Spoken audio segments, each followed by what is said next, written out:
Gary, thank you. In the exploding world of college baseball, one word, one city completely summarizes the goal. Omaha. 8 teams have made it to the Men's College World Series. Roll very well. Here we go at a slice of baseball heaven in Omaha, Nebraska on day one. A walk-off to get things started. And now, as Link Jarrett said yesterday, this a clash of titans. Chris Stamos, the grad student from California, against Max Williams, the Alabama transfer, and away we go. Told you it's a very good Knowles lineup, much like the Vols, one of the best, if not the best, in the entire country. And Williams red hot here in the postseason with 4 home runs his last 5 games.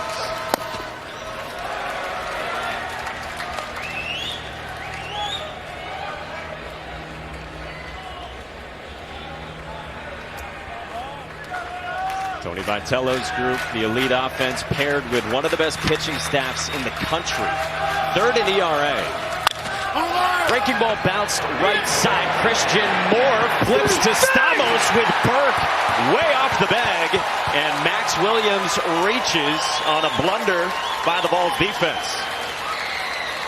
Well, you said it, Mikey. That's going to go as a hit, but that is as easy of a play as you could ask to start the game. It's a left-handed hitter, so you know the second baseman shaded over.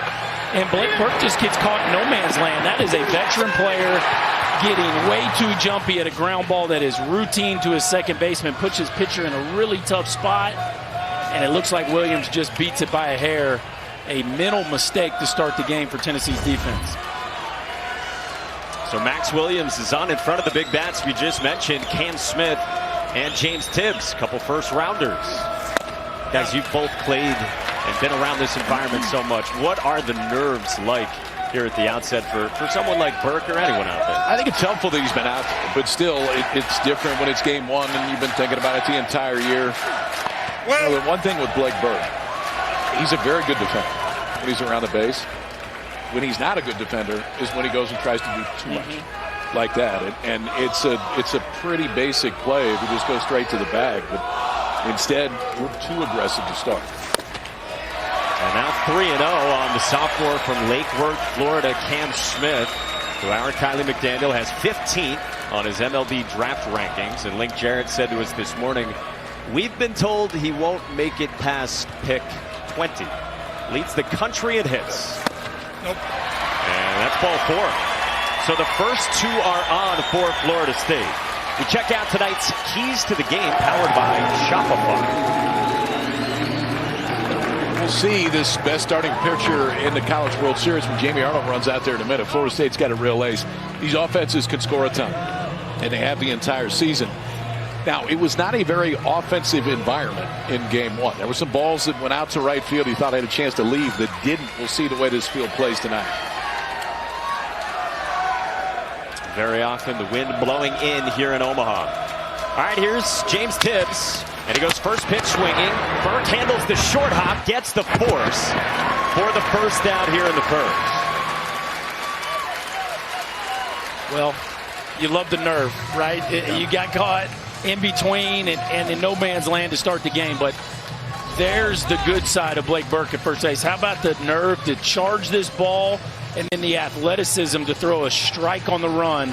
Would have been really easy to play that one safe after the way this ball game started, but Blake Burke making a really tough play right there. Now you set up a double play chance and get off the field with a 0.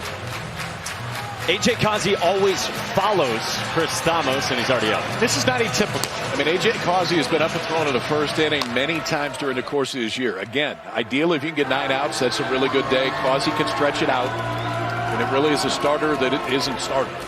But this 1-2 punch has worked really well for Tony Vitello, and we'll see if they're going to go to it right now. Well, Dingus kills left-handers, and so this is one of those deals where you got a double play opportunity, and the splits are 100 points worse against righties than lefties. And they're going to go get their guy. Like, as much as this isn't really Stamos' fault, this is not abnormal for Tennessee to make a move in the first. And you see Stamos, they've done great with this opener deal. Sometimes it goes into the third, sometimes he's out in the first. And you feel bad for the kid because his stuff was fine in this one. It started back in SEC play when their pitching coach, Frank Anderson, said to us today, A.J. Causey just had 2 terrible outings, so they went to something different. They've been rolling. Max Williams and James Tibbs aboard for Florida State. Dinges strikes out. 2 gone. Of the 3 breaking balls, and that's all that he threw to Dinges in this at bat. This was probably the worst. I mean, this catches a whole lot of the plate, but Dinges did not want any of this one. You can see he starts in the inside part and comes back over middle, but Dinges swings right over the top.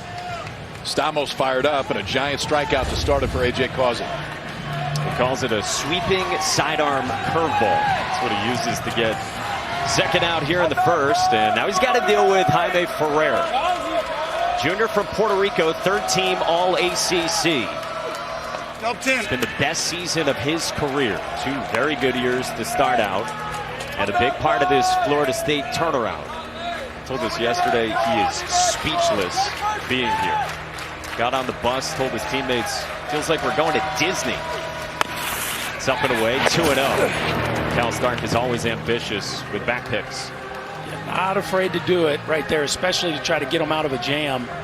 Anything that takes his momentum that way, Burke knows to be ready for it. But after being razor sharp there to Dinges, a couple loose ones here to Ferrer. Nothing but breaking balls so far. 2-0. Good? Yep. 6 straight, KB. You don't need the double play ball anymore. Right. I mean, the breaking ball worked out pretty well when he came in against Dinges. And that time misses with the first 2. Still has the confidence to throw it 2-0. 2-1 is down. Runner on the move, and they will give James Tibbs second. And now 2 in scoring position for Florida State.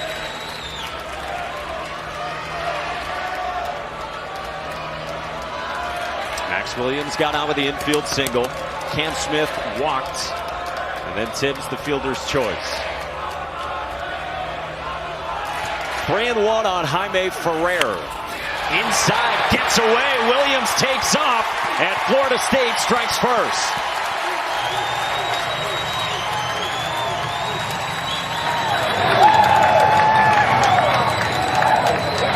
So 6 straight sliders when it comes into the game. I thought we'd see one 3-1, but instead goes 2-seam fastball. Watch out how far this ball moves. I mean, that's going to start on the inside part of the plate. By the time it gets there, it's a fastball. But by the time it gets there, I mean, it was that moved a 1.5 feet. Yeah. Arm side. Cal Stark can't get there, and the Knowles strike first. Only his 4th pass ball of the year. Is that going as pass ball or wild pitch? They're going to give it a wild pitch on A.J. Causey. So it puts Florida State on top in these crucial first games here at the Men's College World Series. This brings up Daniel Cantu. Transfer from South Florida, 23-year-old in year 1 with the Noles after 4 years at USF.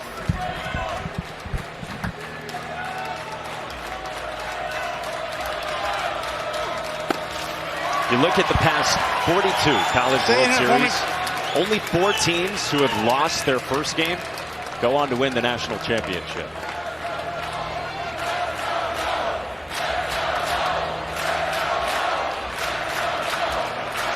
Two on for Cantu. Away. That's outside 3-0 from Causey. That's 79. Is that the change? That's a change, and it was a change that went to the backstop too for the wild pitch. He thrown 1 fastball? No heaters to this point. He's now seeing righties and lefties. Away. That's a backdoor breaking ball that apparently misses. So Daniel Cantu walks, and Florida State has coaxed 3 free passes here, and that'll prompt a visit from the esteemed pitching coach Frank Anderson. But probably not the end of the world that one misses and you just start with a fresh count, but Frank Anderson's going to go have a conversation. You know, the first at bat was all about trying to get out of there without giving a run. Now that you've given one up and you've put all this traffic on the bases, you're at a different part in the batting order. Like, at some point you got to have a conversation with your right-hander, trust his stuff, and not try to make such perfect pitches on every offer. He's got a pretty good fastball. Yeah. He hadn't thrown it quite yet. And I understand the idea. I mean, there's approaches that you want to have against certain hitters, but at the same time, yeah, it kind of looks like he's trying to miss bats with every pitch instead of trusting the fact that you grab that two-seamer and throw it up there, they're probably going to bang it in the ground, especially the right-handers. And it is a very aggressive Florida State offense that swings about as much as anyone in the country chases. It's crazy. Like, that didn't used to be Florida State. Usually it was the most patient team in the country. This year, they swing at the first pitch, sixth most of any team in Division I. This is Alex Lodies, and the shortstop in North Florida transfer finally gets a fastball. I think we know what that meeting was about. Throw number one. AJ Kazi typically throws it 45% of the time. Back to the breaking ball. So Tibbs got on via the fielder's choice, and then Jaime Ferrer and Daniel Cantu have both walked. Florida State doesn't have a ball out of the infield, but loaded and a run in. That's a strike 1-2.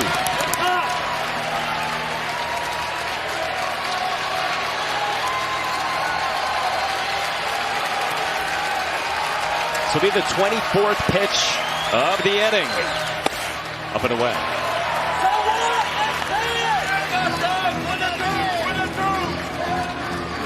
AJ Kazi's been so sturdy recently. Hasn't given up more than 3 earned in any of his last 7 outings. 2-2. Foul back. But that was a really late swing right there by Cantu. When you talk about a ball that taking it out of the catcher's mitt. And now Alex Lodi staring down at 2-2 from AJ Kazi. Lodi's late on the changeup and kind of almost looked on time for the fastball right there. Really digging in here and having a quality 2-strike at bat. KP reading swings. What do you go back to? Changeup. But you got to have the confidence throw for a strike. Breaking ball cut out and miss. That plays too. That one does play. And I think a pretty good job at Tennessee to get out of that one and only give up 1 run. Is about 1.5 feet lower than you're used to seeing from left-handers. It's about 1.5 feet closer to first base. Very different look, especially when he tries to run that fastball up and out of the zone. It's vicious stuff out of that slot. Starts out with 95. Pinned to the edge to Christian Moore. Team leader in OPS. First team All-SEC. 32 home runs. 4th most in the country. What a heavyweight showdown this is. Jamie Arnold, KP, you said it earlier, probably the best pitcher left in this field of the 8 teams still standing. You got the guy in the country's 2nd most home runs versus plus velocity in America, and Christian Moore. Wait. Power on power right here. Dig into that a little more for me.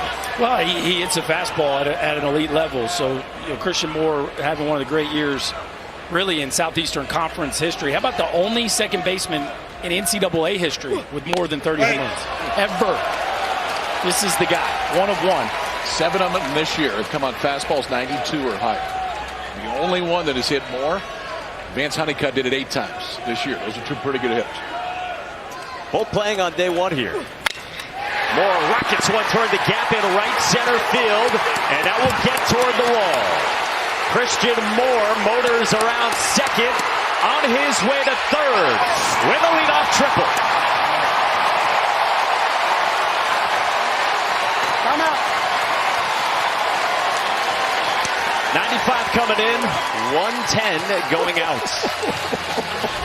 His ball is compressed into backside gap. A fastball out over the plate, and Moore knows the second it leaves his bat, he's got a chance at a triple. You talk about putting the gas pedal down and rounding the bases with intent. Christian Moore knows how big the gaps are here. A leadoff triple so valuable. And now he sets up his partner Blake Burke for a chance to tie this game up. First triple of the year. Tennessee as a team only hit 6. Now some of that's ballpark effect because the gaps are not nearly as big. You can get them here. Blake Burke goes first pitch swinging and vaults it into shallow left center, and it drops. This game is tied as Blake Burke drives in Christian Moore here in the first. This time of night, And his son could do some things to you if you're out in left field. And you wait another few hours, he gets down behind the grandstands. Watch the first break of Jaime Ferreira out in left field. And that's what makes it. I mean, he went back, froze, and then comes all the way in. This isn't deep enough to score a run if Ferreira plays it correctly and catches it. But instead, that first break back, not enough time there for Lodis. It's short to get there. He has to take it on a hop. More scores easily, and Tennessee ties it up quickly here in the bottom half. Oh, we have our first. We have one. A beach ball sighting. A College World Series staple. Right. It's officially. All right, now we like Tibbs more in right field.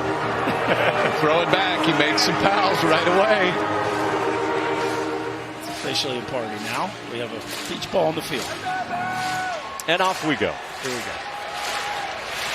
Here's Billy Amick, third baseman in the 3 spot. The Clemson transfer takes the slider outside the start. Billy Amick is 16th on Kylie McDaniel's MLB draft rankings. Transferred in. Was a preseason second-team All-American. You see he's popped 23 home runs. 2-0. Billy was telling us yesterday he transferred for the opportunity to play third base. Said things didn't go great at Clemson last year, even though he had a great season. 2-0. Got you one. Fouled away. Hunting a heater right there. 96 miles an hour from Jamie Arnold. Definitely any quell. The sheriff is in the house. Hey now. Sitting next to Larry Pratt. Some history there. Yeah. In the seats. It's outside. Peyton's boy playing in the Slump Buster this week. Local travel ball tournament. There's only about 450 teams in town this week and next week. We see a few bringing their kids in every year. Can run into some pretty good arms here in that tournament. 3-1 from Arnold is down, and Billy Amick walks, and so it's triple, bloop single, and a walk to start against fearsome Jamie Arnold. There are some of the youngsters here at Charles Schwab Field. See, it's filled in. You were worried about it. Yeah, a little late arriving. Yeah, they got to clear the stadium, bring it back in. We got a Ferris wheel this year. That's hard to stay away from. Now everybody starts making their way. There it is. Any takers? Kyle? Yeah, I'll do it. Okay. Oh, I'm sure the Burke kids will partake later in the week. Got the guns out. It's a Berkey show right there. As Micah Posey visits Jamie Arnold's first-year pitching coach, Tallahassee native, and a Florida State grad trying to settle Jamie Arnold into this game here in the first in both teams' College World Series opener. And we told you how good Jamie Arnold is. And we were chatting with Kylie McDaniel today, our baseball insider, and he said right now for Jamie Arnold, he'd probably line up as a top 5 pick for next year, definitely top 10. Said he's the best college pitcher next year by a pretty good margin. And if he were eligible this year, definitely a top 20 pick. But if you go back to his starting supers, UConn was kind of the same way that Tennessee was in the first inning. Then he found it after that, but it was a good start for the Huskies. Good slider right there to start. To Dylan Dreiling, first team All-SEC, and third on the team at OPS.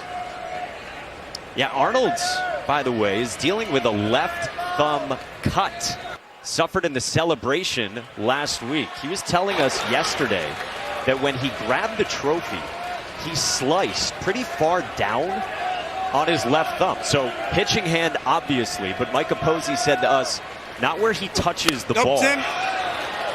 How big of a factor, KP, is that? As long as you don't touch it, you're okay. The factor becomes if that thing breaks open, because you can't put a Band-Aid on it, you can't put tape on it, not on your pitching hand. So you got to deal with whatever happens. Fouled away.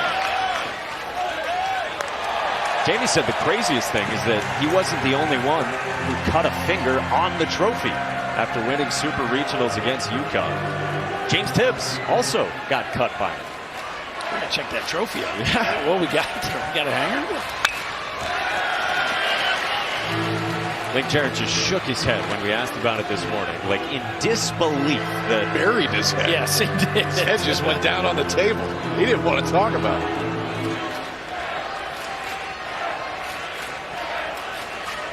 last thing any coach wants. 1-2 again. And Dreiling reaches out and floats it over the jumping Drew Farrow. Blake Burke rounds third. Williams' throw is not in time, and Tennessee leads.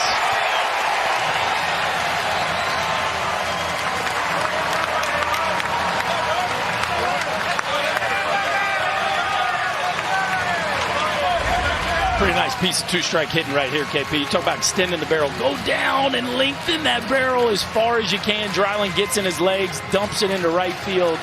Farrow cannot climb the ladder to get to that ball. And really, Blake Burke did not get a good read on that baseball. Fortunately for him, big outfield and a slow hit ball, he was able to score anyway. But that should have been a pretty clean read for the Tennessee first baseman. That ball moved 2 feet. 2 feet. I mean, it started off the plate in the inside part, and by the time that Dreiling made contact, it was a good 6 to 8 inches off. Puts the balls in front, and now Hunter Ensley, center fielder in the 5 spot, takes 96 south of the knees. Tennessee native, 4th year with the Vols. 2nd year as a regular with 2 aboard.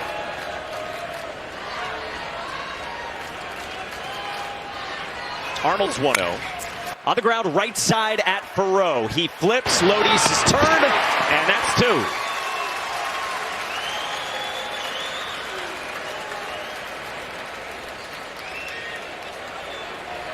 It's pretty good reaction by Farrow out at second base, because I think this hit the cut.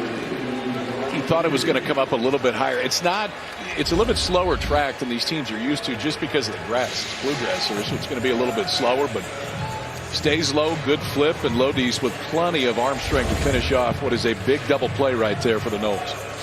Kirk, do you agree on the landscaping from KP? You agreed that the track played a little bit slower? Yeah, I think yesterday most of the teams agreed that the turf was a touch slow. I mean, they've cut it today. I think the ball's getting through there fine right now, but a lot of these teams are coming from either turf or the deep south, where they're used to playing on that real tight Bermuda. And definitely a slower track than that.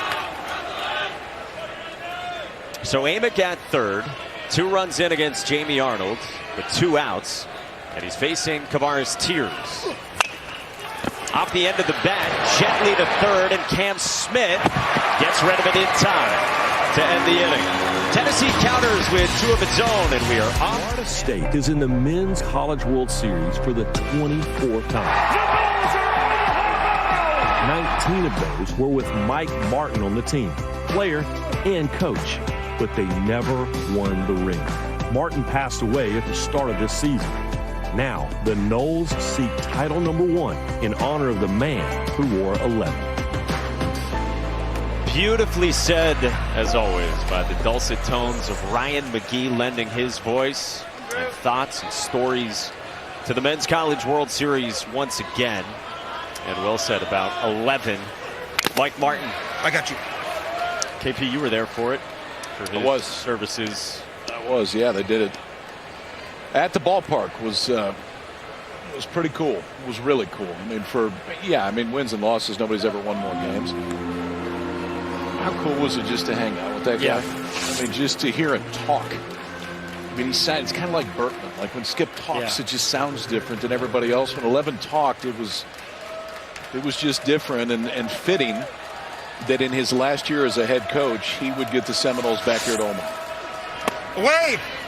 And really interesting to hear Lee Jarrett talk about the burden almost of feeling like it's his mission to finish the deal for this Florida State program and in honor of 11. 1-2 on Drew Farrow from A.J. Kazi. We were talking with Jaime Ferrer, and he said to us, we're playing through and we're playing for Coach Martin. He said it would be a storybook ending to win it all in this of all seasons. A season that, by the way, started for Florida State on opening day with an 11-0 win. Known simply as 11 in the baseball world. 2-2, and Farrow strikes out. Really good changeup. In talking with Link Jarrett yesterday, he said there's so many times in games where I'm hearing him in my head of all the things that I learned from him from a coaching perspective. He says it's not written down, it's just a Rolodex in my brain. And when I think about it in Mike Martin's voice. He talked about it with a smile of all the different things that he learned. We talked about his last visit, the way that he sat on the couch. He's like, you're going to get it done this year. It's pretty amazing when you look at what has happened this year and the pressure that Link Jarrett feels. Jackson West, Chris, bounces one in. Christian Moore, who throws it away. West is at second. Drop time. I tell you what, it was a really nice pick here by Moore. Thought he rushed the throw just a touch. You got the catcher running. He had time for one more step. Such a quick transfer, but if you look where West is, I mean, KP, you got 10 more feet. Take one more step, get a grip on the baseball, and finish that play with a low heartbeat. I think Moore just rushed it right there and missed that throw. He nailed the hard part. Yes. The hard part he got, and I think felt like he had to get rid of it a little bit early. And heads up there by West, too, to not even break stride, ends up at second base. Lineup turns over back to Max Williams, who gets a back foot breaking ball to start out after he had an infield single his first time to start this ball game. Such a big part of playing infield is ball speed and runner speed. You have to know who's hit the ball. That tells you how aggressively to play it. Roped into right field, a base hit for Max Williams, and booted by Tears and right. West didn't spot it or the windmill at third, and so he stays at third.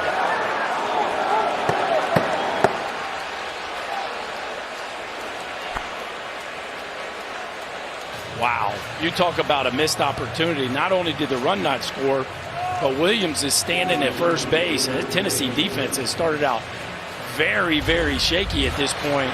A ball that's just roped into right field. Tears is charging, thinking he's got to make a play at the plate. He kicks it, and West puts on the brakes and still could have gone. Yeah. And they just, at that point, don't communicate it well enough to take advantage of the miscue. Yeah. Missed opportunity for Florida State. Might have missed the bag on the turn. And Ty McGahee and Jackson West barking at one another. And now you got to deal with Cam Smith to be followed by James Tibbs, with more traffic again for the Noles in a busy first couple of innings. Yeah, as frustrating as that sequence was really for both sides, if you're Florida State, you just regroup and say, wait, we got Smith and Tibbs up. We can still cash in here. It's also, it's been sloppy. Yeah. And I think that's kind of a game one jitters. These are two teams that usually defend pretty well. But the Bird play at first, the ball that goes to the backstop. Ferrer misplays a ball in left field, and then the more error in this inning. And now Kazi ready with a 1-1 on the way to Smith. Bouncing ball, Kazi snares, wants to, Moore's turn, they get it. Wow, what a swing to close the top of the second. When the sinker sinks, then things can happen. And you just keep throwing that right on right. A.J. Causey trusted it. Two-seamer right back to him, knows he's got plenty of time. Strike to Christian Moore to finish off the double play and keep it a one-run Tennessee lead. Rounding third, doesn't end up scoring, then the double play ball, and this was him coming around third and maybe insisting to his third base coach that he didn't get the bag initially coming around. Yeah, you see the right foot here comes short of the base, and as he's picking up his third base coach, Ty McGahee, it's subconsciously registered with him, oh, I missed the base. And there's no question that Sean Ricos, the third base umpire, was right there on it. I mean, he was looking at it, and that would have cost him an out. Well, if somebody says something. Yeah, they got to appeal. Yeah. Billy Emick was not looking at it. He was looking at the outfield. You wonder if there's probably somebody on the bench yeah. That's their job anyway. Oh, wow. You talk about, I really felt like Tennessee missed a chance to score with Amick not going to third on the ball Dreiling hit. Because he would have scored on the double play ball. That's if Dreiling wouldn't have gone behind him to second. But then, of course, Florida State just missed an easy one right there. With an error at second, then a ball kicked in right, and the Noles come up empty. Nope. And misses from Jamie Arnold, facing 7, 8, and 9 for Tennessee. Here in the bottom of the second, starting with Dean Curley, the true freshman shortstop. Ooh, that's the back foot slider that Jamie Arnold has had working the last 3 weeks. He found something with it, and really it's just release point, the ability to get over it. Jamie Arnold can throw you 2 fastballs. That 4-seamer that stays up and then the 2-seamer that stays down. With a breaking ball, he can do the same thing. He can flatten it out if he wants to go more horizontal, and they can do this. And that's the one, to where if you swing at it, you're not going to hit it. If you do, somebody in the dugout's going to get wore out, because that's the only place you can make contact with it. That's the depth that makes that breaking ball so good against right-handed hitters. Now he gets Dalton Bargo, an Omaha native, who gets the start today. Tony Vitello said to us earlier today, had I not started Bargo, my hotel room probably would have been set on fire. Nope, wait. It's outside. Omaha West Side High School, about a 17-minute drive from right here. The Warrior faithful may not have been happy if Mr. Bargo wasn't in the starting lineup today. Been coming to games here since he was 6 years old. At the College World Series, even at Rosenblatt as well. He said it's been a dream and a goal of his to get here himself ever since he was a little kid. Has to be surreal, KP. You know the feeling. Hometown kid playing a College World Series. Pretty nice to come back home this time of year. Jamie Arnold's fired up as he's got back-to-back strikeouts, his first 2. If you go back to that UConn start in Supers, it's similar. Like, he was okay in the first, and UConn's approach was great, and then he found it. And when he found it, he ran away and hid for a few innings. Arnold can do that because the stuff really plays up. The slider in this inning has really played up. Both strikeouts have been on that pitch. On the big stage on this Friday night, his number 8 Knowles against the number 1 Vols. Now the 9-man, the veteran catcher Cal Stark, who squares and pulls back.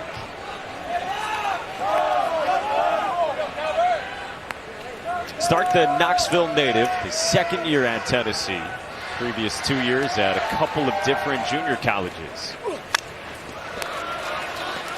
Stark is 5 for 20 with 4 home runs in the postseason. Yes, please. That's called making them count.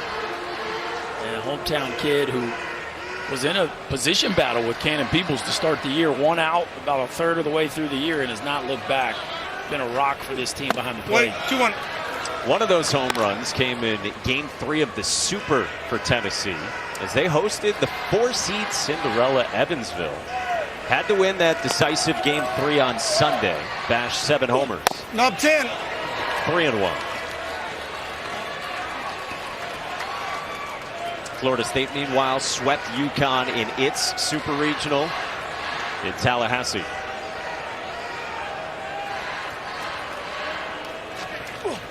That's inside. And a 5-pitch walk issued by Jamie Arnold to the 9-man Cal Stark, and the lineup flips for Christian Moore.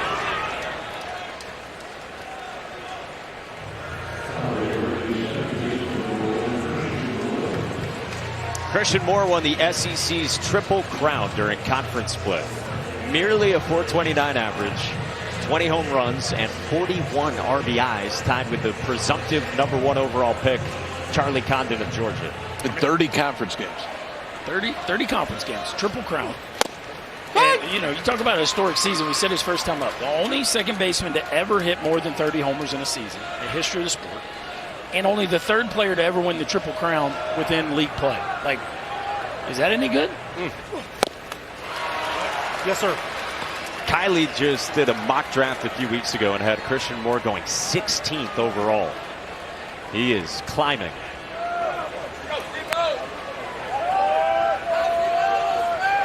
Oh, 2. Fouled away.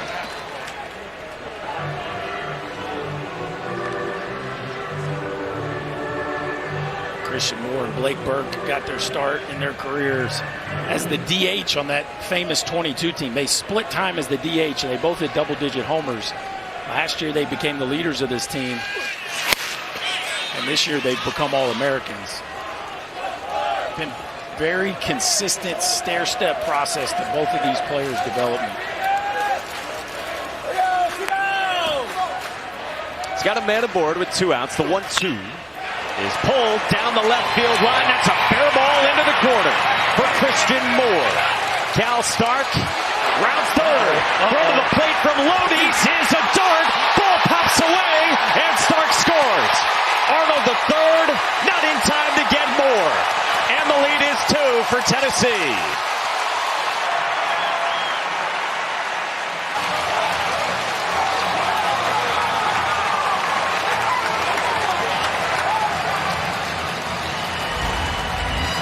About a KP, a breaking ball down in the zone. Christian Moore just front zones it, rips it into the corner. Ferrer picks it up clean, throws a strike. Lodi's has got Stark out dead to rights, and the ball just pops out on the slide. Did Jackson West just not? Oh, the knee hits the knee got right there on the ball, but he didn't get a great handle of it with a bare hand. I mean, so often you want the bare hand to actually hold it and then hide it in the glove. It didn't look like he got the bare hand totally on it. Then the slide, honestly, was all you could ask somebody to do at that point. Just give you a chance for that ball to pop out, and it did. Because he was out by 4 steps. Seeing a little bit of everything so far in this game. And just a side note, Christian Moore just hit that ball 115. Yes. But Josh Elander has to be the happiest guy in the building. 110 and 115. The 2 trips for Christian Moore. I know the rule is with 2 outs, you always take a chance. But the rule also doesn't consider Blake Burke being up. Now, you got a nasty left-hander. Like, there's other circumstances at play, but that was a big risk by Elander. And boy, Cal Stark made him look good there with a unintentionally perfect slide. 0-2 pitch. And Blake Burke bounces it softly back at Arnold's. Throw pulls Cantu off the bag, and a run scores. 4-1 Tennessee here in Omaha.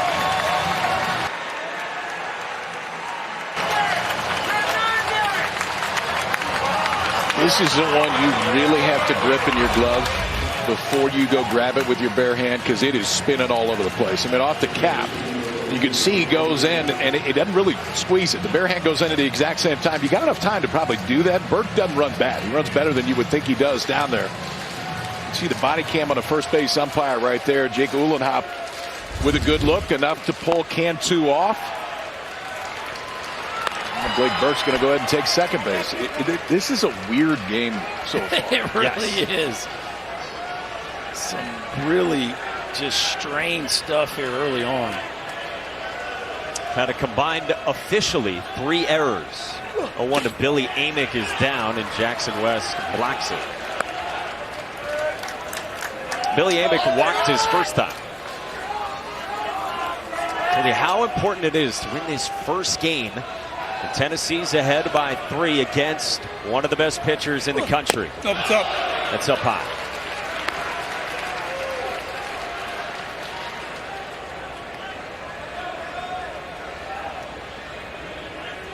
This will be the 48th pitch already for Jamie Arnold. He's gotten 5 outs. This is pulled in the air to left. Ferrer started in. Now he backs up, and the inning is over. 2 in the first, 2 in the second for Tennessee off Jamie Arnold. This is on the networks of ESPN, and for the 22nd straight year, we'll have every game. College World Series finals start next Saturday on June 22nd. And for more info, go to NCAA.com, your home for all 90 NCAA championships. Tennessee 4, Florida State 1 in this top 8 showdown on day 1 in Omaha. James Tibbs leads off 3, 4, and 5 in the third against A.J. Causey for Tennessee. Tibbs reached on a fielder's choice. His first time. Really good changeup from Causey. Yeah, it's one of the best changeups in the country. Over 50% whiff rate for somebody that throws it that much. It's a pitch that really allows him to attack left-handers equally as well as righties. Up 10. Inside. It's a good place to go there, too. 0-2, you got a little bit of room. He's trying to front door 2-seam him right there. Gets Tibbs off the plate a little bit. At least makes him respect the inside part of the plate. A.J. Causey's 1-2. On a line towards center, and James Tibbs has his first hit here in Omaha. 5 hits in the Super Regional clincher. gets back going here early in Omaha with a rocket up the middle. That's exactly what Florida State needed after a 2-spot there by the Vols in the home half of the second. Feels like they need a response here. It begins with the ACC's Player of the Year getting on in front of the cleanup man, Marco Dinges, who struck out on a curveball his first time against Kazi. Bouncing ball up the middle and past the reach of Dean Curley. First to third for Tibbs. The throw from Hensley is not in time, and Dinges takes second. 2 in scoring position for Florida State with nobody out. And that is world-class base running by James Tibbs. You talk about a center fielder just anticipating a runner putting on the brakes. A base hit right up the middle, top spinner, and look, Hensley just kind of chill. Just not sure when he comes up. He hesitates just a touch. He charged it hard enough, but he double clutches the exchange, and Tibbs just runs right in his face. And give Dinges a bunch of credit for following him on the backside. A huge sequence there for the Florida State offense. When a ball went off the bat, looked like it may be a double play. But if you're pinched up the middle right now, you get a chance, or right there, you get a chance to turn 2. Instead, Florida State's got the first 2 guys on in scoring position. For Jaime Ferrer, walked his first time in the 5 spot. And the all-ACC left fielder takes the breaking ball away. Link Jarrett was chatting with us earlier today and compared the swing, the hitter, to Dante Bichette. Makes very late swing decisions in the box. And can do this. Sprays one into right center field, a base hit to score 2. Jaime Ferrer makes this a 1-run game.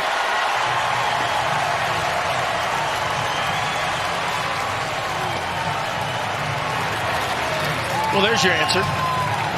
James Tibbs gets it going, the middle of the lineup, providing this offense with the spark it needed. A 2-seamer that is flat, and what a beautiful move from the inside of the baseball out into that right center field gap. And a bullet into right center field has Florida State right back in this one. Ferrer, by the way, has got some more of the buttons done up on the uniform than Florida State was showing off in the Super Regionals. There was a lot of chest and skin being shown by the Noles in Tallahassee. Kind of KP style. I can respect that.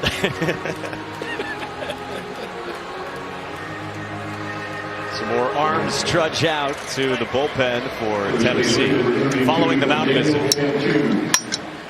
So Florida State, just like that, makes this a 1-run game. It's still nobody out in the 3rd, and now the first baseman in the 6th spot, Daniel Cantu, who also walked his first time.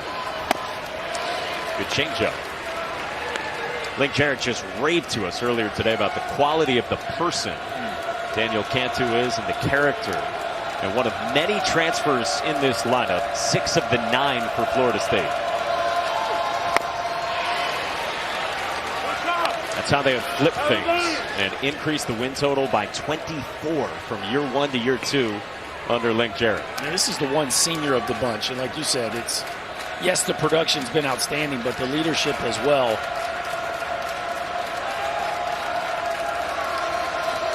Oh, 2 fades outside. It really is a fascinating roster construction of this Florida State team. It's, you got Ferrer and Smith and Arnold and Tibbs that are your stars, but Link Jarrett has done a great job of surrounding them with portal pieces that have really produced. And this is pulled sharply into right field, a base hit. It's a stop sign for Ferrer at 3rd. And 4 straight have reached for Florida State in the 3rd off Kazi. Gave him a chance with the fastball right there. And I think the fastball plays better against right-handers. It also doesn't really have that turbo sink that we see sometimes at Kazi. But Cantu did not look comfortable with the changeup, and you can see a good read. I think it's a good read with nobody out on first base just to make sure you don't get doubled up. That's a tough angle to just, I think you got to make sure first. You're shaking your head at me, but yeah, that just felt like a clean single from the time it left. And he slipped, but it did slip. It's another missed opportunity. But you're right, no outs, no reason to take a risk right there. So 2 on for Alex Lodies. Transfer shortstop. Struck out his first time on a curveball from A.J. Kazi.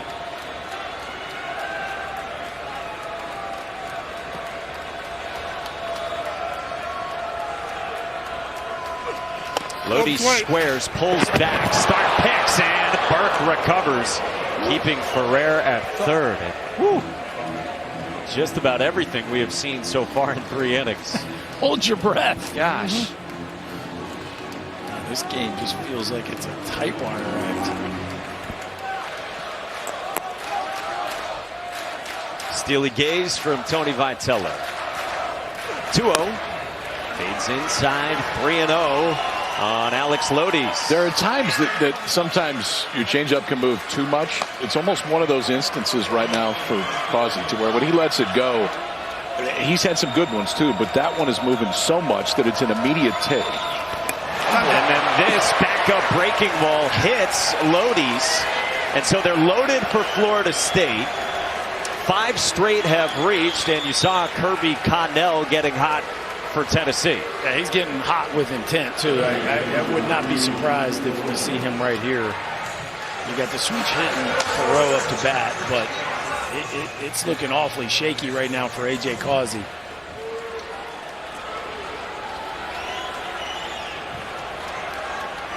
There's that component, and Ferrer has been better against righties than he has against lefties, so you would like the matchup as well if you deem that it's time to go get A.J. Causey. You got lefty on deck, the switch hitter here. It just feels like the right time. Opener and then bulk arm. It's been the formula for 10 straight for Chris Damos to start things out, and then A.J. Causey. Today they combined to get just 6 outs in Game 1 for the #1 team in the country here at the Men's College World Series.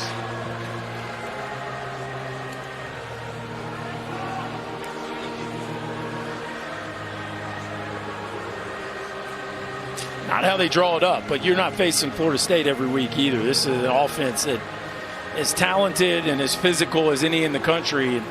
Causey looked like he was fairly sharp early, but boy, the ball was flat, command was off. Florida State made him pay. Kirby Cano, volley fingers will come on when we come back to Omaha. Primarily, fastball, live about 89, 90 miles an hour. It's interesting for Connell.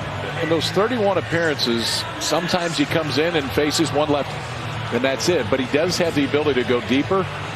That's what they need right here. 3 of the next 5 for Florida State from the left side.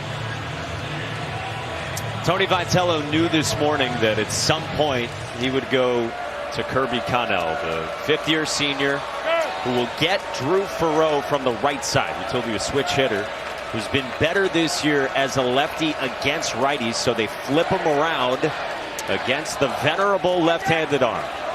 NCAA's active leader in appearances starts out with a breaking ball to the back door. Come on, Elgin. 124th career appearance for Kirby Connell and the mustache. Swing and a miss, and it's 0-2 on Ferrer with the bases loaded and nobody out. Bill slider and changeup about the same percentage of time to righties. Backdoor slider to start. That one looked like a changeup that had pretty good down to it. 0-2, and Ferrer resists. Time's up. Jaime Ferrer had a 2-run double, rocketed at a $112 off the bat. Cantu singled, and Alex Lodi's got hit by a pitch. And now the UCF transfer and Tallahassee native Drew Ferrer strikes out. 1 away. Lefty comes out of the bullpen, goes 4 pitches, doesn't throw a fastball. A couple sliders, a couple changeups. The last one, a really good changeup. Watch him get right over the top, and you can see that spin. That is going to take it down away from Ferrer right there. And you got to pick one guy on this Tennessee pitching staff that has the heartbeat that you want to come in with bases loaded, nobody out. Probably the guy standing on the mound right now. What Frank Anderson, his pitching coach, say to us today, son of a preacher. Preacher's kids are always different. There's Jackson West. Takes a slider for a strike. Left on left. Well, the trust factor with this staff and Kirby Connell is just off the charts. All-time leader in appearances at the University of Tennessee. He has handled plenty of messes throughout his time in Knoxville. Wait. And now he's got West, who, like Faroe, is a Tallahassee native and also a transfer. One of many, like we said, for Florida State. Came in after a year at Alabama. That's down 2-1 on West.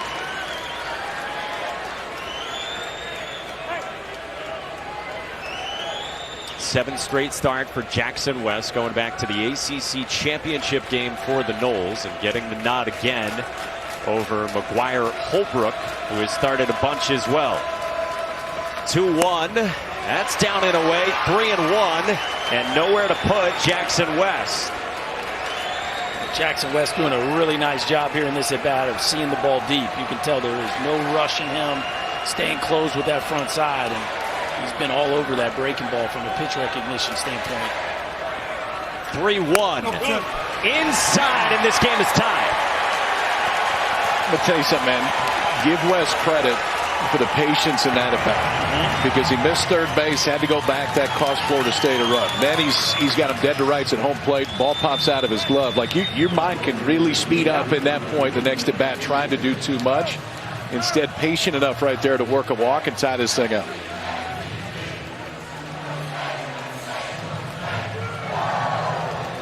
So it's 4-4 here in the third.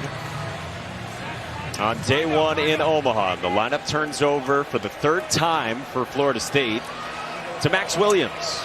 Infield single, pull side single to right, his last time in the second. Down.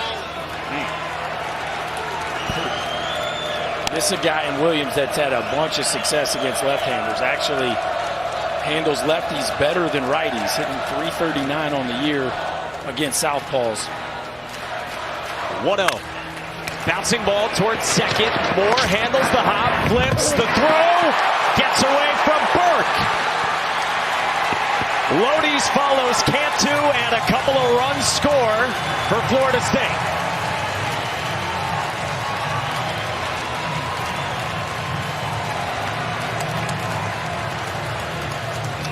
Man, just this game continues to get stranger on the defensive side. I thought Christian Moore did a nice job of laying back and taking the big hop. Curly and Burke just whiffs it. He just dropped. I mean, that's a plenty good enough throw. You see Burke in kind of an awkward position, and he just whiffs the throw. A sure 4-6-3 double play turns in to a couple runs for the Seminoles. In a 5-run inning for Florida State. And now in front by 2. And here's Cam Smith with 2 outs and a man aboard. What else are we going to see tonight? Any guesses? Blake Burke was the all-SEC defensive team first baseman. Very athletic. The first play of the game, he gets caught in no man's land, and right there he whiffs the throw at first, and that's 3 runs. Cam Smith bullets one down the left field line, a base hit into the corner. Max Williams motors to third. It kicks away from Dreiling, and it's 7-4 Florida State.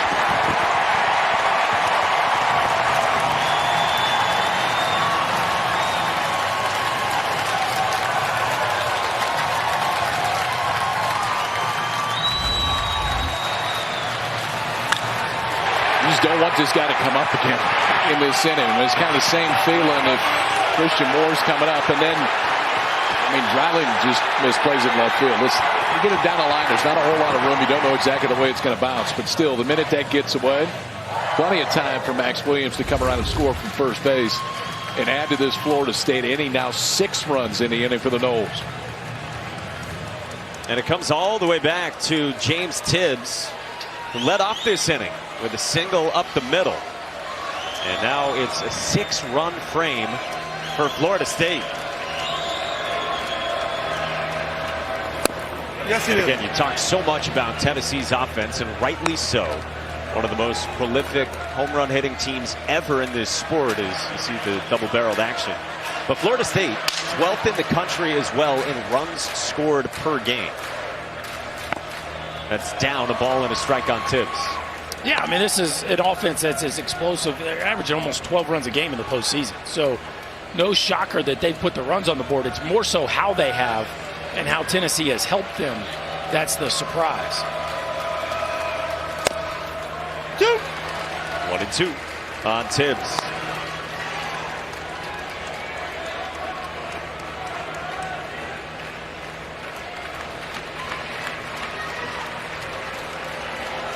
Kirby Connell trying to keep it right here with 2 down in the third.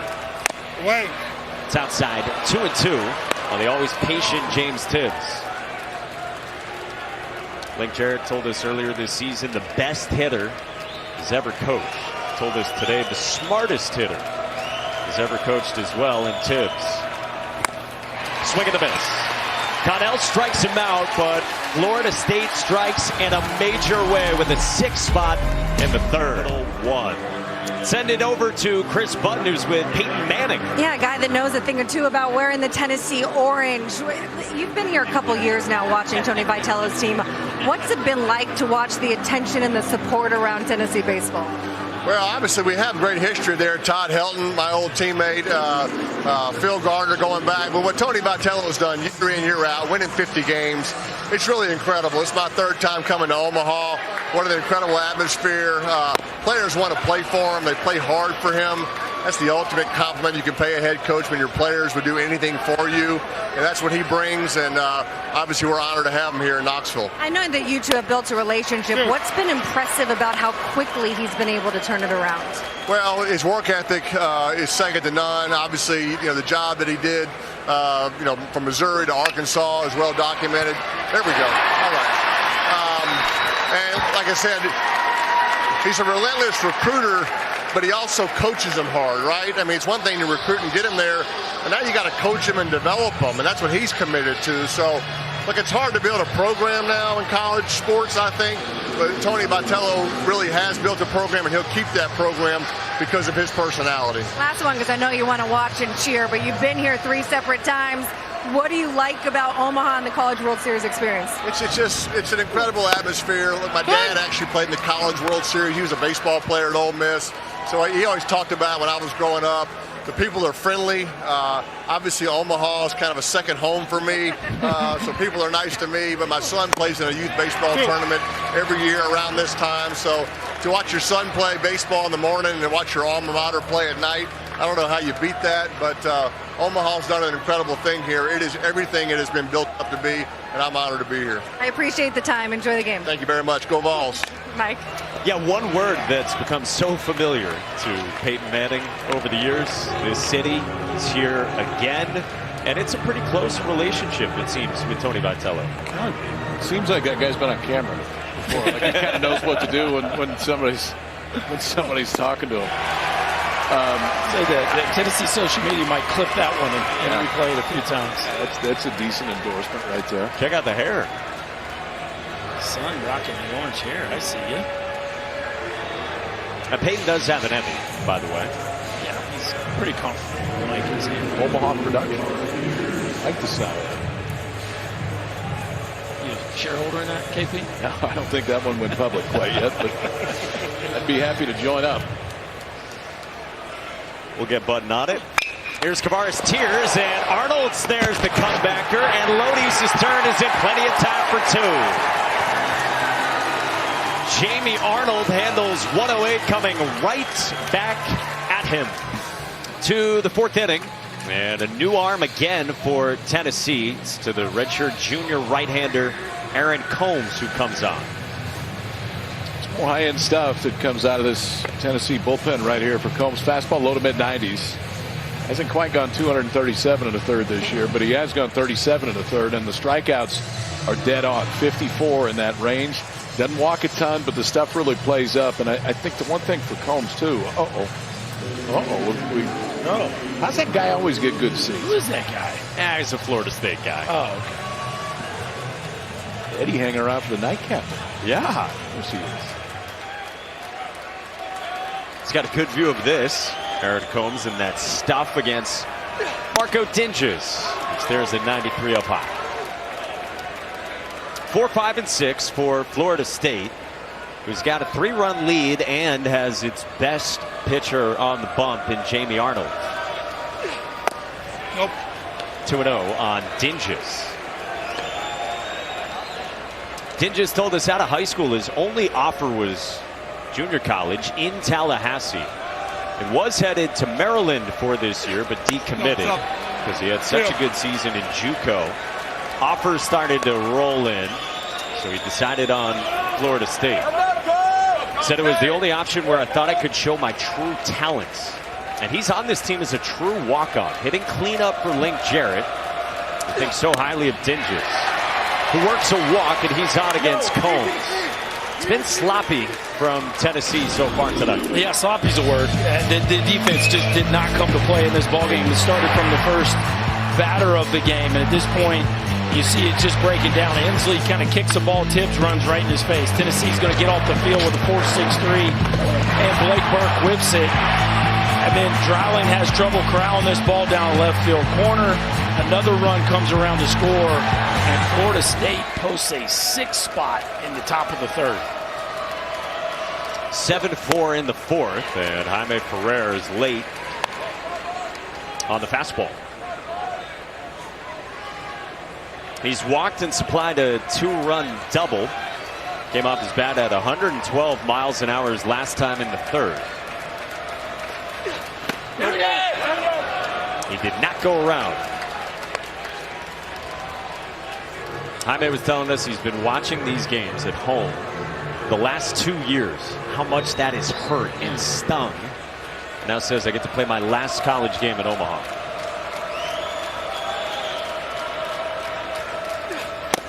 Of course, these guys all part of the group last year that missed the NCAA tournament. For Florida State, for the first time since 1977, it snapped the NCAA record streak of 44 straight regionals. Missed the ACC tournament. Yeah. Dead last in the ACC to win in 47 games, being a number 8 national seed in the country, and find themselves back in Omaha. Pretty incredible turnaround.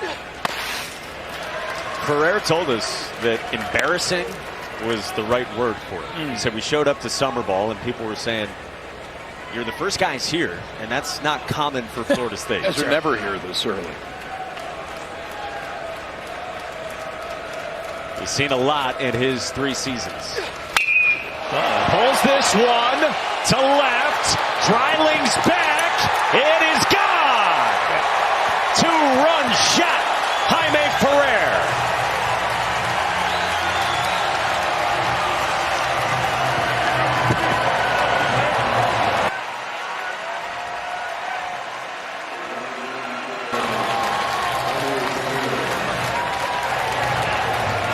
Have a night. You know, talk about somebody that embodies the turnaround of this club. Just 7 home runs last year. Now this is his 20th. Sits on a hanging breaking ball and just backspins it out to left field on a night where the wind's not doing too much. Elevated with good spin. It has a chance to travel out of the ballpark. A no-doubter to straightaway left field. And the Noles just continue to roll.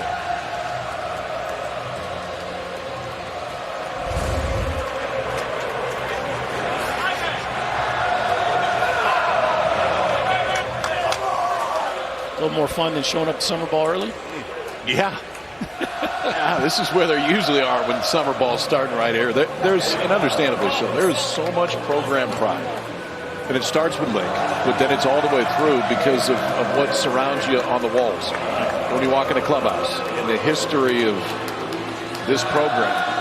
First home run in this college World Series. Didn't have any in the opener. It feels like we're going to hit him tonight. Probably going to hit him to left. That's going to help push it to the smaller part of the ballpark a little bit.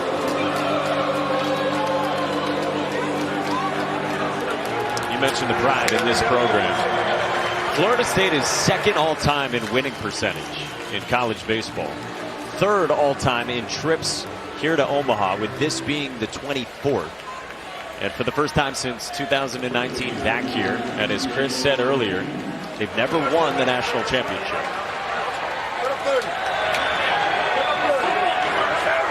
That's the mission for this group. Ball one after the visit to Daniel Kantsu. A walk and a single so far for the 5th-year senior first baseman. That's a strike. 1-1. That's a bottom. Chatter back and forth on where it was. We hear just about everything. That's all the microphones we've got placed around Charles Schwab Field.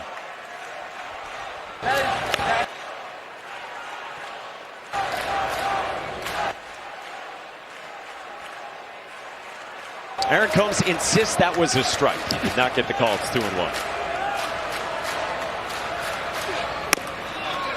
That is, and it's 2-2.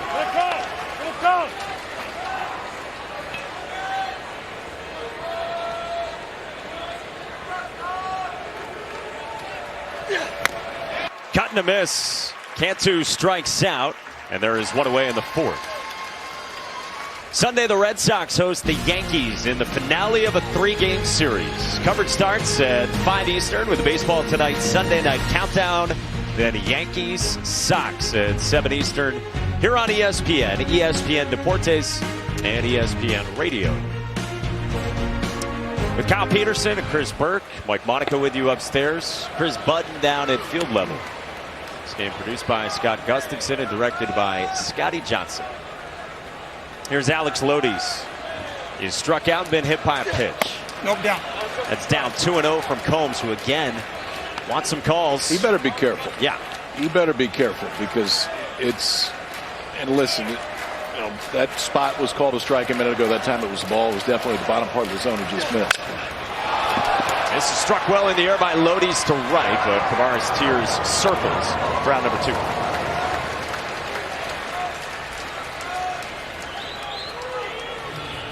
There's intensity, but also you got to rein it in at times when barking at the home plate umpire. Yeah, last thing you want to do is make that guy, put him in any kind of frame of mind where he's not your friend, I would say. Aaron Combs emotional, as you could understand. Chris will be with Link Jarrett coming up. All right, so here's Drew Farreau. 2 outs, base is empty. Second baseman in the 8th spot has punched out a couple of times. Both times on changeups.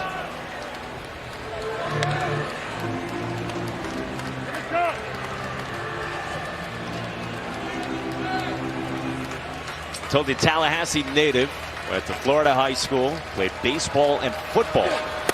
Very good football player as well.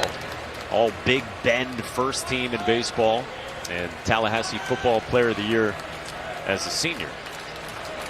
Has fit in better at second than short to the Knowles. Bouncing ball left side, and it beats Curley, who is shaded up the middle. 2-out single for Drew Farreau, and he's on for the first time at Omaha. Back to the changeup right there. Farreau saw that one. He got exposed a little bit in the first 2 ABs on the changeup, but boy, did he let that one travel. Florida State offense really flexing their muscle here early. We talked about how Tennessee's helped them some, but man, they can really hit top to bottom. And now Jackson West, who has reached on an error and had a bases loaded walk. His last time in the 3rd inning when Florida State put up 6. First pitch swinging sharply at second, and Christian Cole to end the inning. Florida State leads by 5 on Tennessee, and Jaime Ferrer's had a night. He was not getting the slider where he was trying to get it early in the game, and I think he found it. He got to the changeup, which is a nice job by Micah of trying to find that 3rd pitch for him, and he started to get the fastball in on the righty. So those are all good signs. We just have to continue it. I appreciate it. Thanks, All right, Link. all right, Chris. Thank you. Guys? All right, good stuff. Guys, one word to describe Link Jarrett that comes to mind for each of you? Urgent. Yeah. He just seems urgent to build a winner and continue it. Ken Smith retires Dean Curley. 1 gone for Jamie Arnold. Little things, big things. He already gave your word. Yeah, so he said for both, you gave your word. I unpacked it. I'm sorry. Forgive me. I would say urgent. Yeah. If I were to pick one. Agreed. Okay, wow, that's great. Thanks, guys. No, I think he's so intentional with everything he does. I mean, when he speaks, it's intentional. You can tell he's thinking about what he does. He's intentional with the plan. He's intentional with the players, and they're also intentional. Doesn't mean that there's panic. You can give people a lot of self-confidence when in the moments when you give up 2 in the first and 2 in the second, you're kind of not playing clean baseball. you remain the same. Guys react to things like that. Did a good job unpacking that, Kyle. Thank you. Yeah. I urgently tried to get to. See how I gave you space to do that? Good. Yeah. That comes up and in. And hits Dalton Off Bargo his arm. on 94, riding up from Jamie Arnold. I just thought it was interesting today. Like, you've got the best turnaround in the country from last year to this year. You see that ball hit right off the elbow pad, and it knocked it off. It would be easy to just be happy to be here. And you're talking to him, and it's like, it sounded like a guy that had been here 15 years and hadn't won the national championship yet. Like, there's just an urgency to win this thing, honestly. That was very palpable today. There's Cal Stark. And that was the message from Link Jarrett.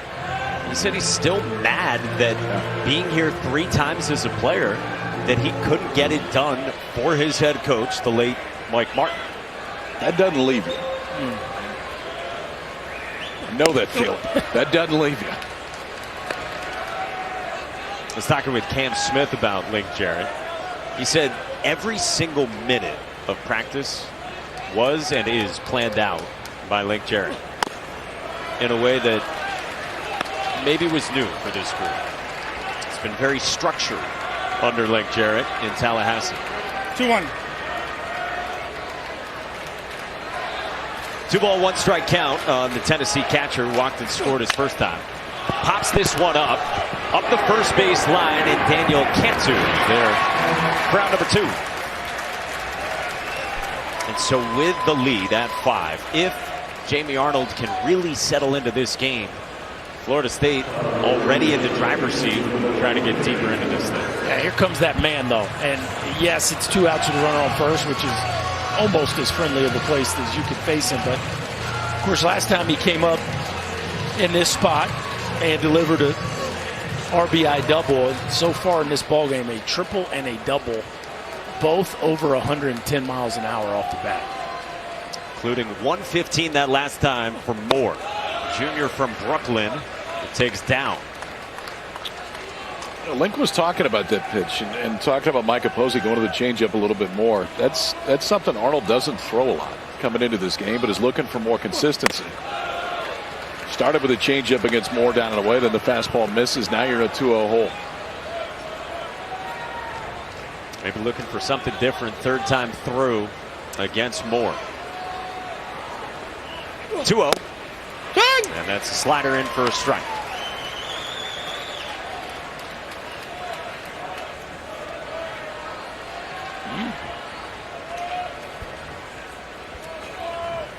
Well, communication there. Home plate umpire Grady Smith. 2. That's a knee-high strike at 96 that doesn't please Christian Moore. He's got to be careful here and get back toward the box.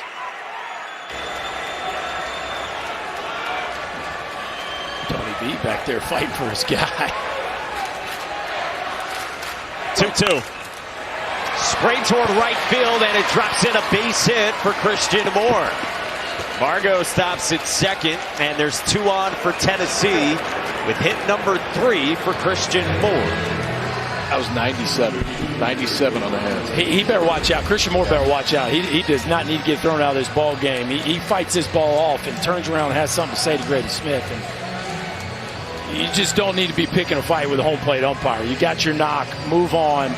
That is not a wise move there from Christian Moore. And honestly, I got to give credit to Grady Smith for not overreacting right there, because he took some grief in that AB from Moore. He's taken some grief in the last inning and a half. Wait. Now Blake Burke. Tony Vitello said to us today about Christian Moore, he still at times, even though he's matured, is a volatile personality. That was the phrase he used for his star second baseman. Down. He's loved coaching him. He's come a long way. He's been a real great guy to have around, but still to some of that. He's emotional, and it's part of what makes him great. Yes. I mean, this dude plays with a chip on his shoulder. It's part of the reason he's been a dominant force, but there's a time and place, and you just have to be careful in moments like that. Cutting a miss on a 2-0 heater up, and it's 2-1 on hulking Blake Burke. Loop single, and then Burke reached on the Arnold error on the soft comebacker in the second. 2-1. That's away. 3-1 from Arnold.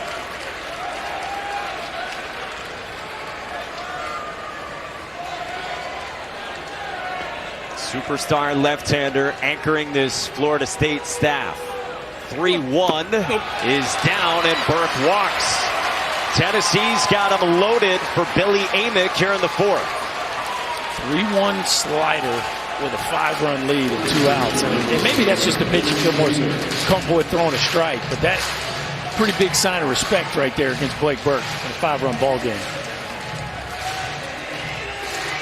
Micah Posey trudges out to chat again as Billy Amick's walk-up music plays from Knoxville to Omaha.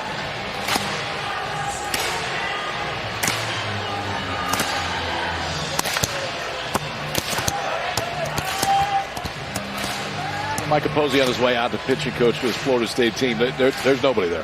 There's not going to be anybody there for a little bit. He's gone over 100 pitches 9 times this year. His last time out he went 121. So I know that they're getting that pitch count up, but Arnold's their guy for a while here. Looked like he was rubbing one of his fingers against that left thumb there. Just feeling around a little bit, 75 pitches deep. So even if you don't feel it on the baseball, you feel it. And you know, I mean, it looks like maybe on the top, which you're going to have it anywhere. You prefer it to be there, but clearly not so comfortable. There's another first pitch slider right there. To Billy Amick, projected first-round pick, the Clemson transfer. Third look at Jamie Arnold. Walked his first time and then flew out to left. This is struck well to center. Max Williams backs up with room to make the catch. And the inning is over. Jamie Arnold dodges danger in the fourth. Kylie McDaniel on ACC Player of the Year James Tibbs due up third this inning for Florida State. They're on day 1 in Omaha, Nebraska. Max Williams leads off. Then Cam Smith. Then James Tibbs. And could be 3 first-rounders. Williams a year from now, and Smith and Tibbs this year for the Noles. Yeah, what a find Max Williams has been. 31 plate appearances last year at Alabama. Comes over here, fits into the leadoff spot, playing center field. Talking to Link Jarrett, it's as impressive of exit velos that this team has. Like, you can really impact the ball. He said he's probably a first-rounder next year. This is hit hard. Exit velo at 108 there, but swallowed by Moore, who, like James Tibbs, like Cam Smith, is a first-rounder. Kylie's got 7 projected first-rounders here just for this year's draft. Arnold and Williams would be guys next year. We're about a month away. Yeah, a month away. The draft on All-Star Weekend, and first round on Saturday. We'll bring it to you and get a chance to call all those names at some point. Unfortunately, Braden Montgomery here, but not playing. Right. Terrible for the Aggie right fielder, but he will be called very early in that draft. This is Cam Smith against Combs. Smith, a draft-eligible sophomore. Again, Kylie's got 15th on his rankings. Link Jarrett said to us, if I had him another year, I think he'd go 1-1, or at least could. There you go. It's always cool when you see a guy make a jump like Cam Smith has. How about last year? 66 strikeouts. 28% K rate. This year, just 14. And the strikeouts way down, the walks way up. And big reason he's going to be a first-rounder is because of the development that he's seen under Link Jarrett. Nope, it's white. Kind of reminds you a little bit of the 2-year jump that Benintendi had. First year at Arkansas, you had 1 home run. And, I mean, you go to an Arkansas game, and Benintendi wasn't really the number that came up. But the next year, he had 20 and was a first-rounder as a draft-eligible sophomore. He's had a very good career in the big leagues. Fouled away. I think the interesting thing with Smith is where does he fit positionally? He's actually performed well at third base. Still kind of feels a little bit like a project, but the athleticism is such. Link was saying he could easily run out there and play a corner outfield spot for sure for you. He strikes out, and there's 2 gone.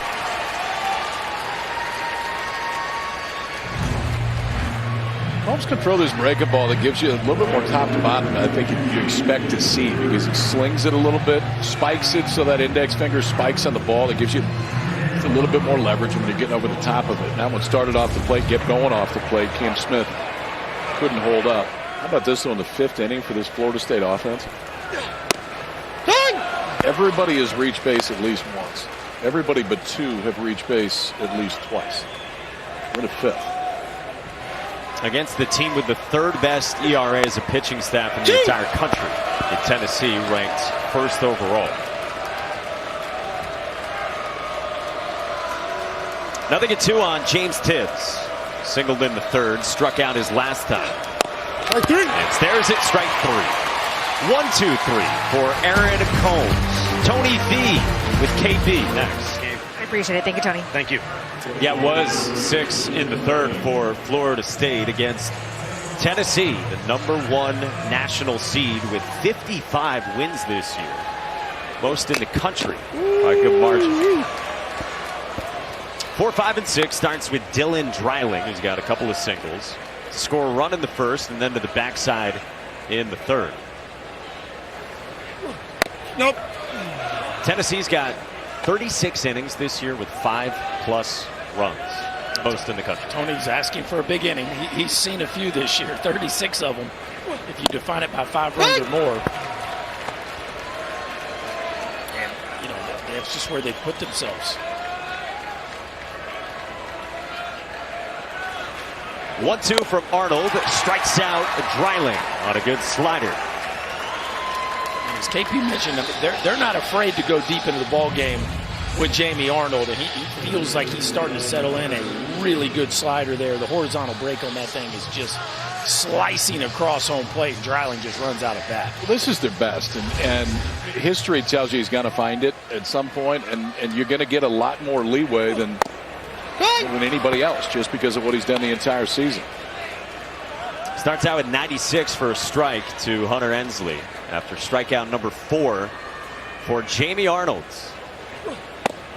And now he's landing the breaking ball as well, which has different shapes to it. Fastball at 96 under the knob of the bat, and then a little backdoor bender that Ensley gave up on early. This is lined over second into right center field, a base hit as Tibbs cuts it off and holds Ensley to a 107-mile-an-hour single. Probably caught a little bit too much of the plate there, 0-2. Fastball elevated, and Ensley puts a good swing on it. But for Arnold, fastball control's been pretty good. And it's kind of gotten better as the game has gone on. A few arm side, a few glove side, and maybe not quite as much swing and miss as we're used to seeing, but he has found that one, and we've seen it more in this inning. That slider that he can manipulate on both sides of the plate. 4 strikeouts tonight for this Tennessee offense. All 4 have come on the slider. At 84 pitches and facing Kavaris Tears. Jamie Arnold didn't pitch at all in high school until his sophomore year. He was always a center fielder growing up. Pitched as a freshman, but it was up and down last year. This is launched to right by Tears. Tibbs spins around and it's gone. 2-run shot, Kavaris Tears for Tennessee in the 5th.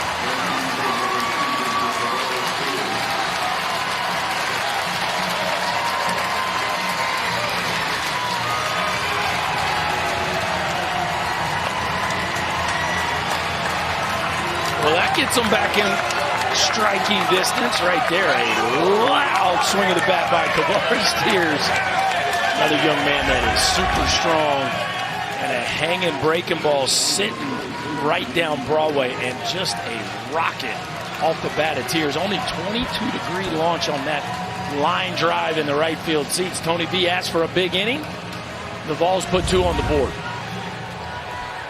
Cuts it to 9-6 here in the last of the 5th, and now Dean Curley takes the slider outside. Curley, the freshman shortstop, is struck out and grounded out to 3rd. Following Tears. Tears, 2nd team All-SEC this year. A guy last year who had 56 at-bats, 2 homers as a redshirt freshman, and this year has surged. 52nd on our MLB draft rankings as well. Yeah, big story of this Tennessee team is Dylan Dreiling and Kavaris Tears, who didn't play much last year, really growing into star roles. And, you know, we talk a lot about the portal, but you look at this Tennessee offense, and it is largely driven by players that are homegrown and developed in their time under Tony Vitello. 2. Full count. Said it earlier, but 8 guys on the Tennessee team with double-digit home runs.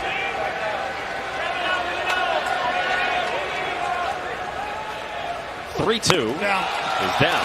Indeed, to Dean Curley, who's on for the first time, and 3 straight have reached against Jamie Arnold. A lot of home runs in the regular season and in the NCAA tournament as well. 27 of them in just 7 games. Yeah, it feels like a lot. 27 in 7 games. A lot of home runs in any era, especially this modern era that we're currently playing under, where the ball's absolutely flying.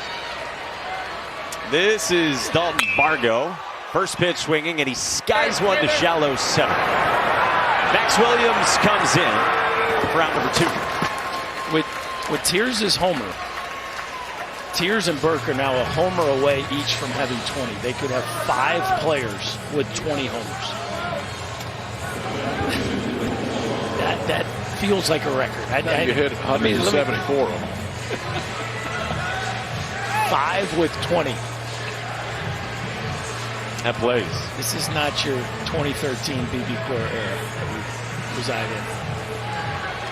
Cal Stark in the 9-hole has 10. He's walked and popped out in foul ground to first in this game.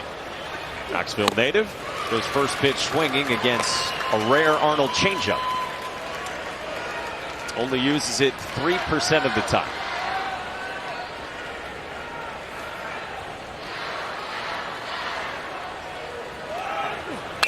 Runner on the move, and this is popped foul. Part of the game plan against Arnold.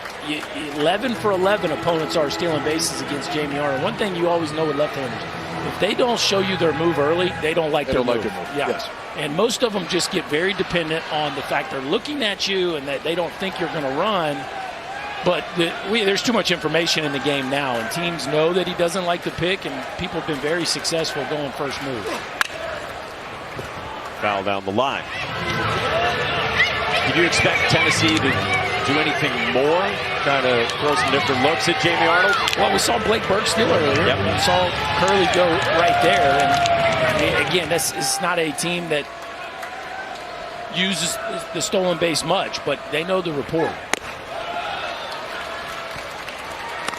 The way Tony Vitello put it to us this morning was they were certainly considering throwing the whole kitchen sink at Jamie Arnold. You got to take 90 feet when he presents them, is the way he put it.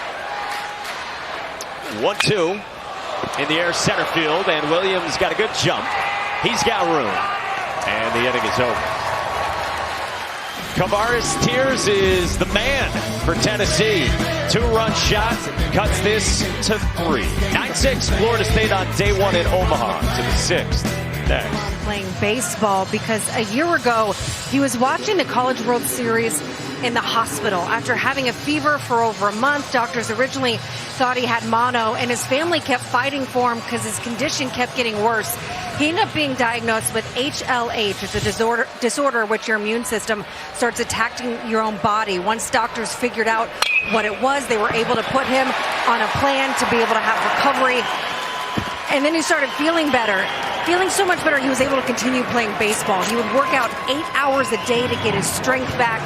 And then came around fall. In his very first at-bat back playing baseball, hit a home run. So it's pretty remarkable when you think about those pictures just taken a year ago, Mike. He said it's something where the white blood cells eat themselves, and they didn't know what it was. And so 43 days in the hospital, and now a year later, as Chris said, in Omaha, batting cleanup for Florida State. Man. That time period probably felt very long and extremely hard, but man, the fact that he's on the other side of it now, standing here in the College World Series, pretty remarkable story. Hit 4th. Yeah. Hit 4th for one of the best offenses in the country. Jaime Ferrer down 0-2 against Aaron Combs. Ferrer's driven in 4, 2-run double, 2-run homer after he walked his first time. And again, Dingus is a true walk-off on this team. JUCO transfer. Batting in the middle of the lineup for Link Jarrett in Florida State. He's called this the best year of his life.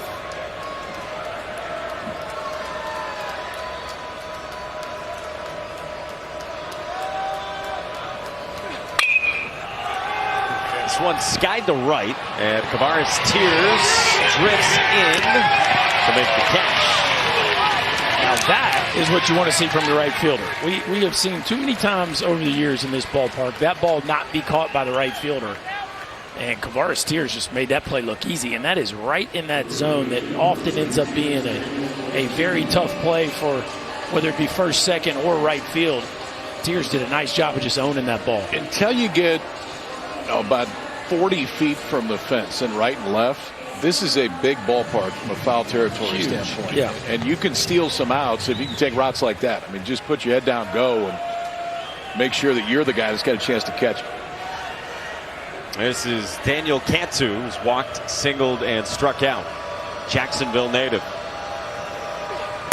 Why doesn't it get made a lot, other than just the space? Because you're sizing up different foul ground, or because of how much you got to cover? Well, I think it's you start deeper, and that ball feels like it's so far away from you, you just maybe assume the infielders are going to make that play. Away. And there's just so few ballparks in the college game that have that much foul ground, that have this big of gaps where you find yourself that far from a baseball that stays in the park. I just don't think college teams have a ton of experience navigating this much turf.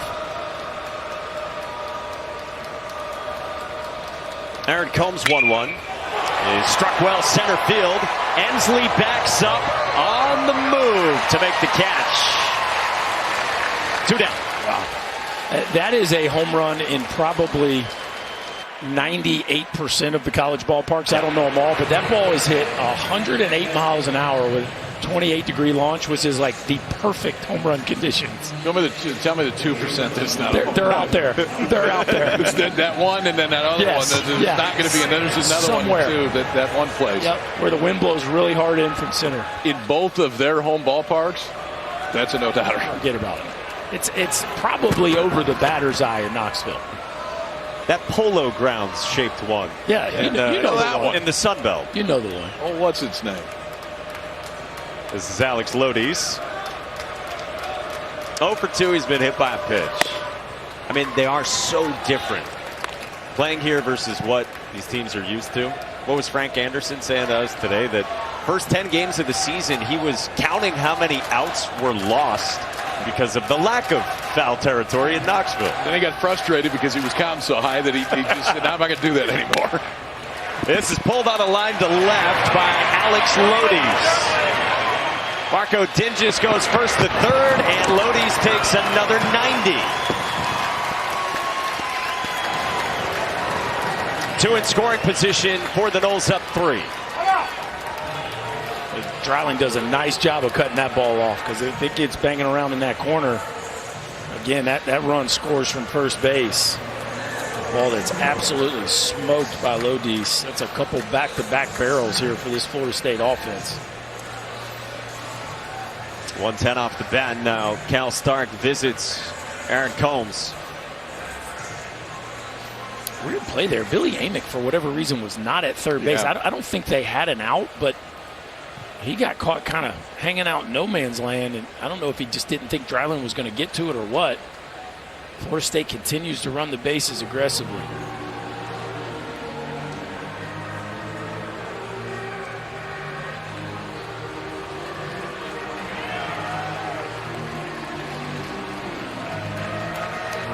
Aaron Combs was the 4th pitcher to come on for Tennessee in this game. Game started by the opener, Chris Thamos, who only went 8 pitches against 3 batters in there against a couple of lefties, and then A.J. Kazi followed. Then Kirby Connell entered in the 3rd, and then Combs came on for the 4th. 2nd and 3rd for the switch-hitting Drew Farreau.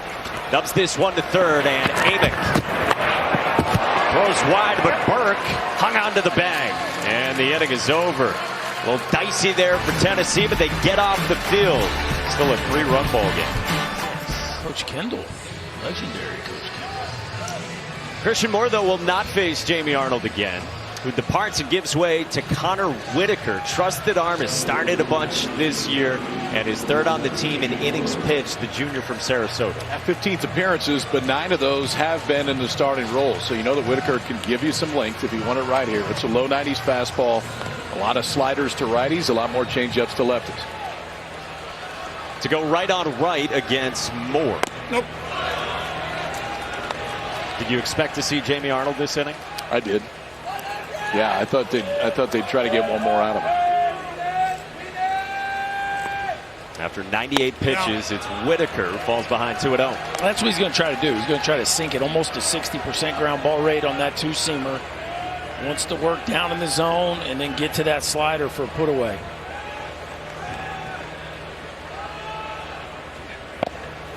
Whitaker got off to a very nice start to the season, his first 4 starts of the year, but then missed more than a month. Came back the second to last weekend of the regular season and now enters for Arnold. Away. 3-1. For Whitaker, 2 outings in the NCAA tournament and a combined 7 2/3 of 2-run ball. Only 4 hits. 3-1. Moore tags it on a line to center. Oh, wow. Williams goes back and it's gone! A cycle for Christian Moore. The second in Men's College World Series history.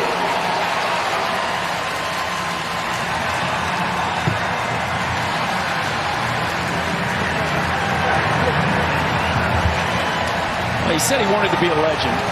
I would say Christian Moore has done just that. You talk about a legendary night at the ballpark, a triple, a double, a single, and a homer in 4 at-bats, and an exclamation point, 117 miles an hour to dead center field.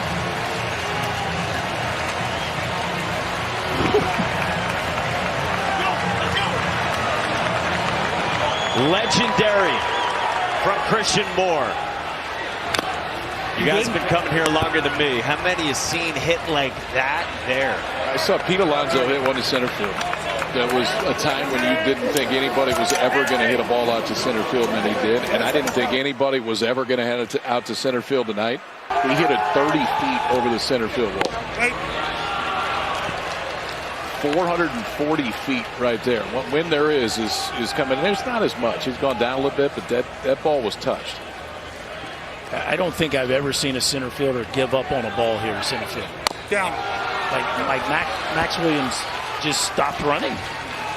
The ball was over his head so fast. There's no reason to run anymore. I mean, like, the ball was over his head in the blink of an eye. Nope, 10. 3-1. Again, 117 as well. 4 players in Major League Baseball this year have hit a ball that hard. Just 4 guys. Well, he's hit 3 at 110 or harder tonight. Yes. This is hit sharply to first. Cantu collects. 1 away after Simo demolished this. If you're looking for a cycle, 3-1's the count. A sinker that doesn't even think about wiggling. And Simo just lays a liner out to dead center field. 117 mile an hour bullet. And Max Williams can barely track it before it's gone. I mean, it's over his head before he can even get into high gear. And that is one for the record books from Christian Moore tonight. Now Billy Amick in a 2-run ball game in the 6th. 3rd longest measured home run in the Men's College World Series since the move to this ballpark. Remember last year Wyatt Langford went 456 and 449. This is pulled off the end of the bat to left at Ferrer. Ground number 2. This is, we presume, Christian Moore being told about history. Oh, wow. Really? You think it was that or the exit velo? Which one? I don't know. I hit it how hard? He's probably hit 117 before, so it probably was the cycle. Or else there's really good statisticians in the Vols dugout. Yeah. Yeah, you never know. Chris Bud might have told him. There's Dylan Dreiling. Man.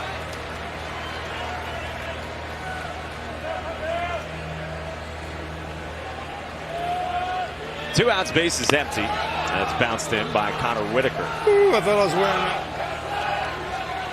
Someone thought they were wearing that. What was the final tally on the distance on that one? 440. Oh, just 440. Okay. And what was Langford's? 456 Wait. and 449. Very nice to know you can listen to me. Plug in. We just went through all that. I know. I needed a repeat. I missed it. I think we should maybe just put that on a loop. Gotcha. You like graphics better than I like it all. than your broadcast partners? I like homers. He's more of a picture guy. And long ones. Yeah, I like to read the pictures. Loud, long homers, whether it's Langford or whoever.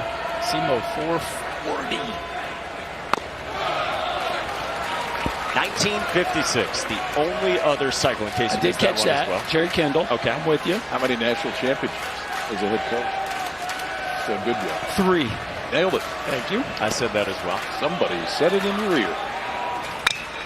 Bouncing ball right side at Drew Perreault, had to back up and it go over.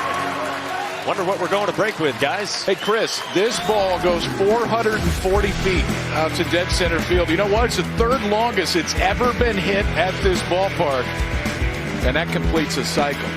That's a decent 4 at-bats to start the day. But Florida State still leads it by 2. Chris Button, we're dying to know what his reaction was to. I can confirm that the jaw drop that we saw in the dugout was because he was being told that he just hit for the cycle. I said, did you know? He said, I had no idea. I go, did they just tell you? He said, yeah. Walked back out on the field. Berkey, would you know? Yes. I mean, how do you not know you've hit a triple-double and a single going up to, like, Simo's just in some silly zone, I guess. So you remember your stats. You don't just listen. That's the thing. Oh, I do listen. I got a lot of voices in my head, so I got to clear them sometimes. That's incredible. He had no idea he hit for the cycle. No, Tim. It is amazing sometimes when you talk to players, and they're just unaware of things that fans and media members are so in tune with. Sometimes they say they are, but that proves it. He was astonished. And it was the hardest ball he's hit all year. 2-1 to Jackson West. He fouls it off himself against Aaron Combs in the 7th. And the team that's hit the most homers, a couple long balls, has made this thing real interesting here down the stretch. A Seminole offense that's not scored in the last couple. You feel like they need a few here as this Tennessee offense starting to build momentum.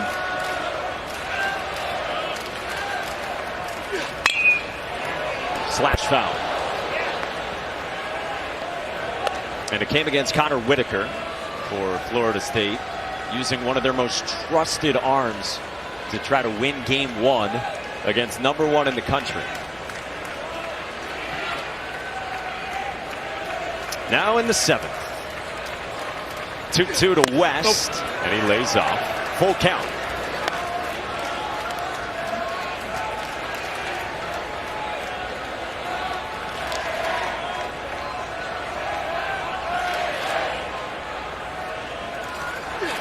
Wait. Yeah, it's a leadoff walk, and the lineup will turn over for Max Williams. All right, so we said triple crown for Christian Moore in SEC action, and the numbers stack up very well right there beside Charlie Condon and Jack Caglione, a couple of projected top 5 picks. 3 pretty good ones right there. And only Condon is a finalist for the Golden Spikes Award, but Caglione and Moore certainly deserving of Player of the Year honors, both in the league and in the country. It's incredible how strong those 3 are from one conference. So historically, Golden Spikes has hit 3 finals. That's what they've done. Pausing for the pitch, just to make sure that something happened. I wanted you to be able to say it in all your glory. However, the Heisman changes, right? I mean, some years there's 4, some years there's 3, some years there's 5. If there was ever a year to expand it and have more than 3, this was it, man, because there's some guys having big-time years. Incredibly generous of you, first of all. And then I talked straight over the second pitch. make way for play-by-play. It's been that good of a season for Christian Moore, and for Jack Caglione as well in the Golden Spikes discussion. Swing and a miss. Max Williams strikes out against the rising fastball from Aaron Combs. There's one gone. You're a left-handed hitter. If you pull the trigger on this one, you're not going to be able to get to it. The right-hander, it's kind of a funky slot when he lets it go, but when it starts at the top of the zone, for the most part, it's going to stay at the top of the zone, in on the hands of Max Williams. And all you can hope to do right there is just get a piece and stay alive. So now 1 out, 1 on for Cam Smith. Another projected first rounder, like we said. The sophomore has had a breakout season after stepping in last year, and as Link Jarrett often says, getting thrown to the wolves as a rookie. Nope. We were talking with Cam Smith yesterday, and he told us the biggest thing about this year has been slowing down his mind. Listens to reggae music, meditates before games as well, about 20 minutes before they go out for their pregame prayer. It's helped out a ton. Starting out in time to get west. Well, he's clearly found a place where the game has slowed down to him. When you look at the jump he's made this year from a swing and miss standpoint, the ball is moving much slower. Said he actually would look at video of himself last year, and in his swing he could see that his muscles were physically tense, and realized he needed something different for his mindset in the box. 3-0 pitch. Nope, Dwight. And it's a 4-pitch walk. Second one issued this inning by Aaron Combs, and there's 2 on for James Tibbs. Sunday, the Red Sox. There's a former Red Sox player, J.D. Drew. They host the Yankees in the finale of a 3-game series, with coverage starting at 5 Eastern with the Baseball Tonight Sunday Night Countdown. Then Yankees Red Sox at 7 Eastern on ESPN, Deportes, and ESPN Radio. It was a very good one for the Noles. Very good. I'd say legendary. He's in the now SEMO group of college superstars. You were there the year he hit 3 in a game? Was that? Yeah, it wasn't against us, but yeah, it may have been his freshman year, actually. It was 95. Then they were nice enough to knock us out of our own regional the next year. Golden Spikes Award winner in 1997. Florida State's all-time leader in on-base percentage. As Tony Vitello signals to the pen with the lefty Tibbs looming. Andrew Benke comes on when we come back in a 2-run ball game on ESPN. It's really important, like we said, to win game 1, and so Tennessee down by 2 goes for the left on left and calls on the sophomore southpaw Andrew Benke. That's one of the advantages this Tennessee team has, is they can go really deep in the bullpen. And that's how you are top 5 in the country in about any pitching category that really matters this year. And for Benke, swing and miss has been outstanding. 36 strikeouts in 26 innings. The left-handers in this Florida State lineup. 4 from the left side for Florida State, and Furrow the switch hitter. Berkey, you went in the weeds on left for James Tibbs. What'd you learn? Well, he struggled. It's about 200 points lower for Tibbs versus lefties than righties. Only 3 home runs. Batting average. And what's interesting is he actually struggles more against the left-handed fastball than the slider. But this is definitely the right play to go left on left against Tibbs.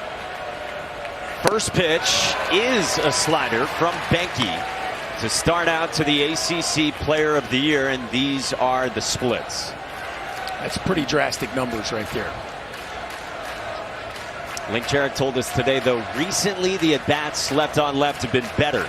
With 2 on, that's outside a ball and a strike. To the super smart hitter, James Tibbs. With Florida State looking to add insurance, up by 2 on the #1 team in the country. The 1-1. That's up and away. 2-1 on Tibbs. Yeah, going back, I went back and watched all 3 of his homers that he hit off lefties this year. All 3 of them were on the inner third. So you can see Tennessee being very careful keeping the baseball on the outside edge to Tibbs. Behnke's 2-1. That's down and away. Again, 3-1.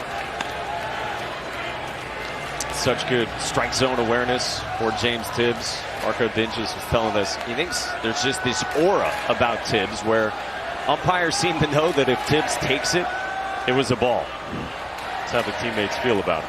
3-1. Tibbs cranks it down the line in right, but he pulls it foul. Oh, you talk about getting away with one. You have to avoid the inner third of the plate if you're Andrew Behnke, and that was a cement mixer. And Tibbs just got a little jumpy there, hooked it foul. With Marco Dinges on deck, the All-ACC DH in the cleanup spot. 2 on, 1 out in the 7th. Behnke's payoff. Tibbs strikes out. Both runners move up, going on the 3-2, but a huge strikeout for Andrew Behnke for out number 2 in the 7th.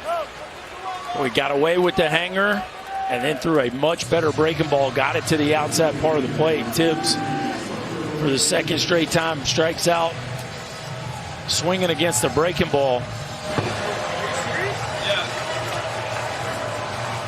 And now Dinges with his chance to extend this Florida State lead, which, again, we started this inning talking about it feels like Florida State's offense needs to make a run here. First pitch to Dinges. This is for ball 1 from Behnke. Dinges struck out his first time and has since gone single, walk, pull side single, smacked at 106 off the bat. Homered in each game of the Super Regional. Dinges laces one to left center field, a base hit to score a pair. It's insurance for Florida State, courtesy of Marco Dinges.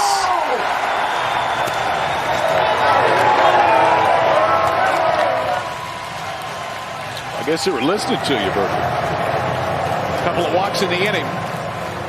And it sets it up for Dinges, who now has reached base 4 of the 5 times today.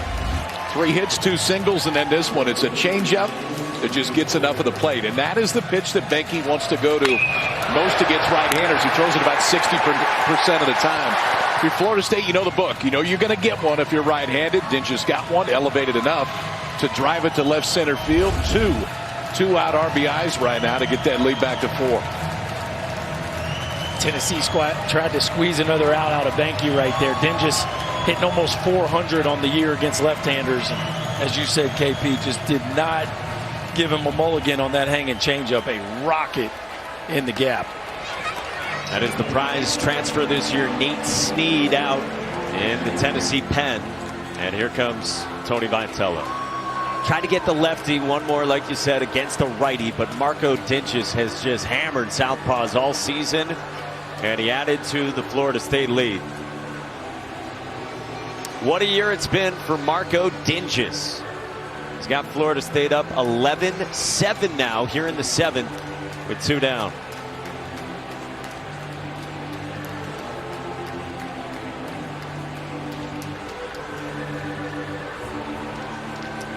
And at long last, here comes Nate Snead.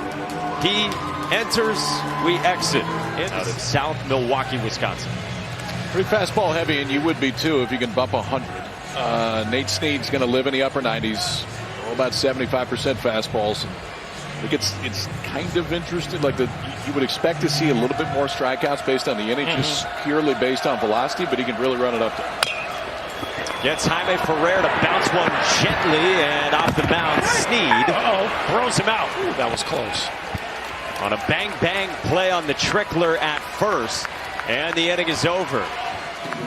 Florida State adds on. Falls bat next after the stretch. Down by 4. To the bottom of the 7th in Omaha at Charles Schwab Field at the Men's College World Series. All right, let's go back to this little trickler from Jaime Ferrer and how Nate Snead handled it. Yeah, it looked like you like a pitcher to take his time here, but he really shuffles, then he winds up.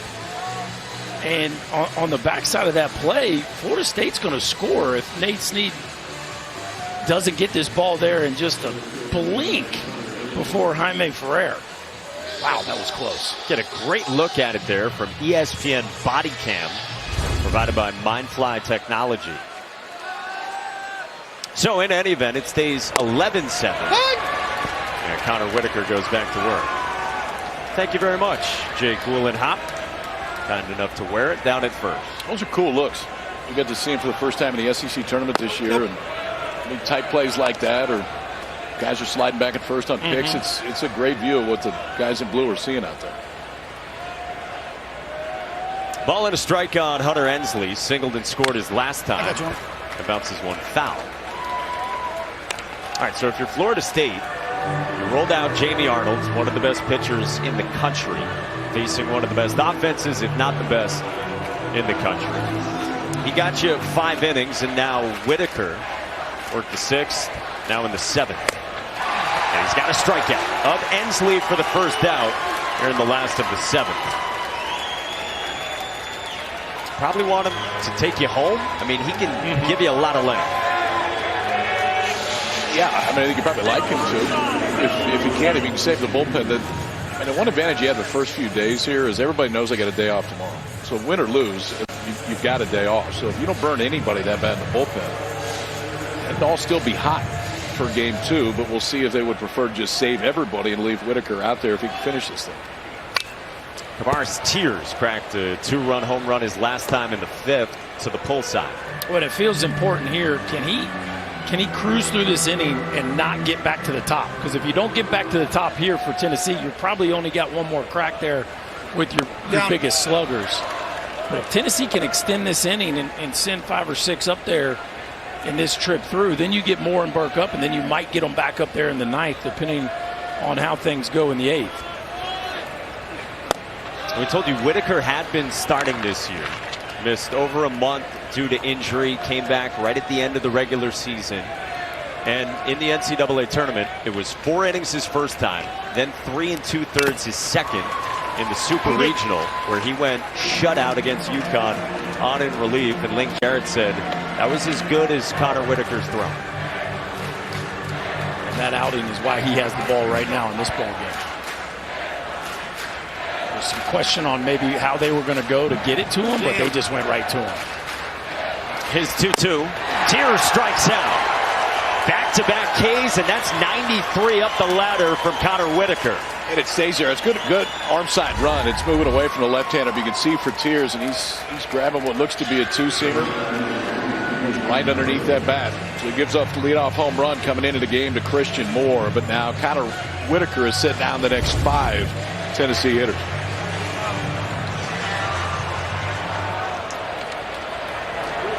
Three years is a really big part of this pitching staff. Nope, down. And now pitching here in Omaha against Dean Curley. Shortstop in the 7th spot for Tennessee.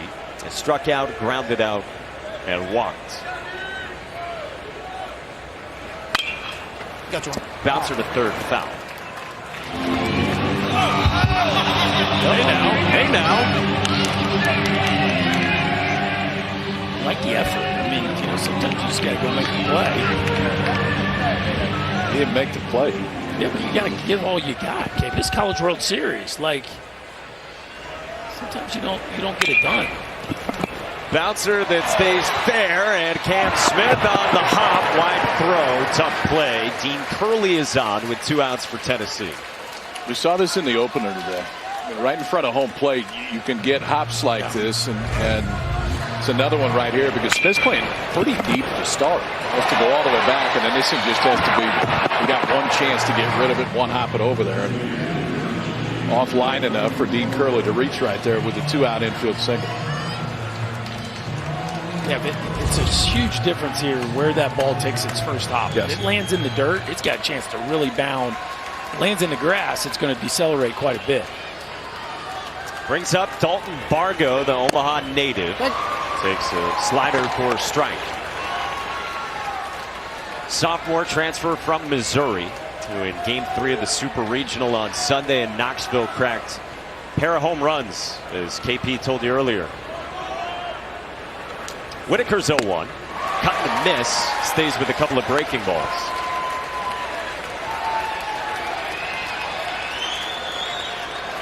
doing a nice job of pitching in with both the fastball and the slider. They set things up 0-2 against Dalton Bargo. The pitch. Nope. Tried to back foot one. I hear people talk about all the time that sometimes in college baseball it's a lost art of pitching in, but Whitaker is not afraid at all of running that ball right under the hands of these left-handed hitters. 1-2. This pulled foul. You know that brings a smile to our buddy Ben McDonald's face. That's right. That was dinner conversation last night. Yeah, and he was talking about Evan Blanco earlier today doing a fantastic job for the Hoos. Living in. Yeah, or just pitching in, just speeding dudes up so he can get to that changeup. 1-2. Nope. We're a fun bunch at dinner. Sometimes we talk about the infield playing in and really exciting things. Pitching in. Eduardo is at the other end of the table. He's just stealing people's sushi. That's what Eddie does. Sushi robber. 2 outs in the 7th, 2-2. And a strikeout again for Whitaker. He fans 3 in the 7th, and Florida State leads led by old Elliott Avent against Kentucky. First trip ever here for Big Blue Nation. And then 7 o'clock Eastern, Texas A&M and Florida. The only non-top 16 national seed, but oh yeah, they're the reigning runners-up. And we're the preseason number 2. We're in the 8th inning. And Nate Snead has one get fouled off by Daniel Cantu, and that's uncomfortable for Grady Smith. This is whenever you're the home plate umpire, you don't mind if Kyle Stark makes a slow walkout.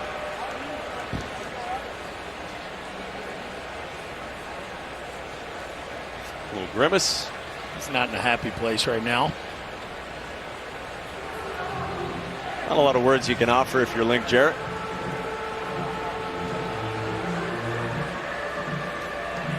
In any event, 2 really good games tomorrow. Yeah. How about the Cats here for the first time ever? Yeah. Going to be interesting to see how well Big Blue Nation has traveled out here to Omaha for their first ever voyage to the Heartland. Will be really, really interesting, and well, there's some firepower on that side of the bracket. Nope. 2-1. Texas A&M is overcoming injuries at this time of the year, and Florida State is playing like the team everyone thought they would be all season. 2-1 pitch. Cantu sprays this one in foul ground. Billy Amick with a long run for the first out. Again, a lot of foul ground. You have got to be able to play in foul territory and record the outs necessary when the offense gives you chances. Amick, nice job of peeking, find the railing, and then refine the baseball. Not an easy chance, but a nice play by the Tennessee third baseman. So brings up Alex Lodies. He's been hit by a pitch and singled. He's got 2 hits. Ramps one off the lip into left, and it's a 1-out knock for the shortstop at the 7th spot for Florida State, up by 4.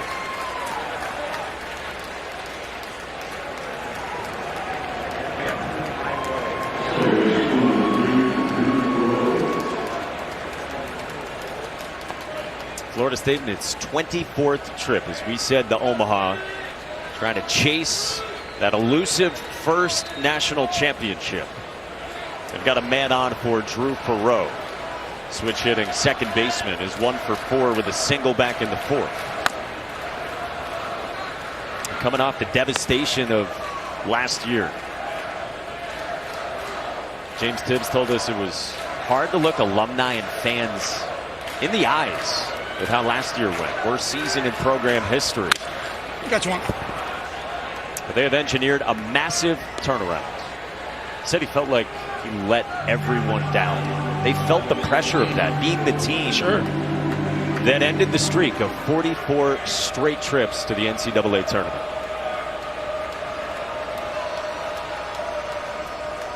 One to Perreault.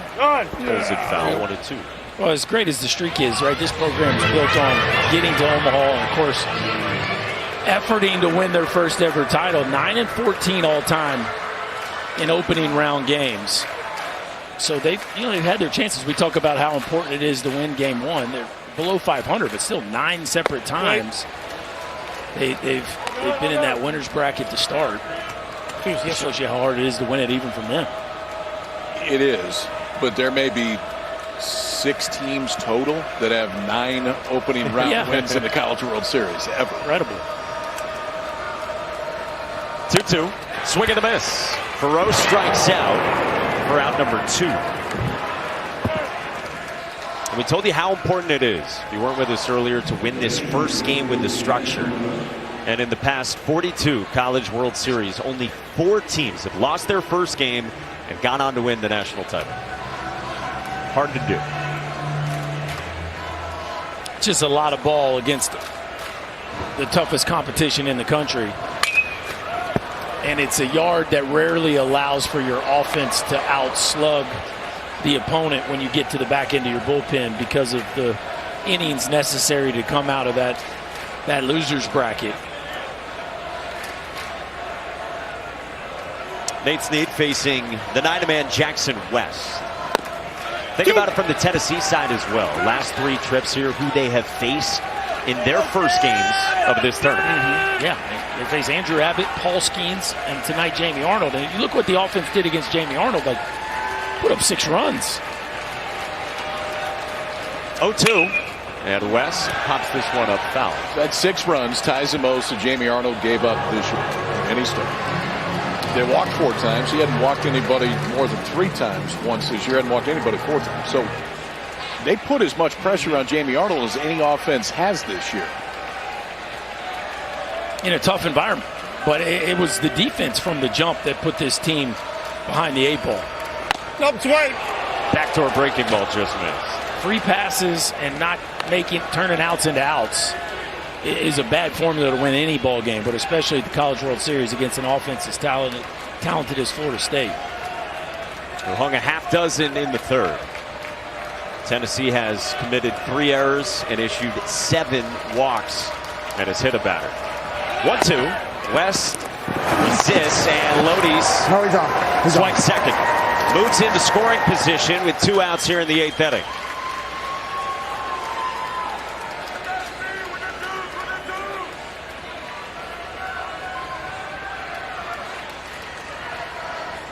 Love it. 2 outs, 2 strikes. Give your team a chance here. Ball finds a hole and you add another. 2-2 pitch. Nope. And West lays off. It's a full count. Florida State, meanwhile, has been very opportunistic running the bases tonight. They really have. It's not so much about the stolen base when you talk about base running. It's the extra base, especially in a big outfield. You have to be prepared to go first to third. So Max Williams on deck. 3-2, and West walks again. 3rd time he has walked. I told you the 8th now from Tennessee pitching. There's 2 on for Florida State, up by 4, trying to add on with the big bats coming.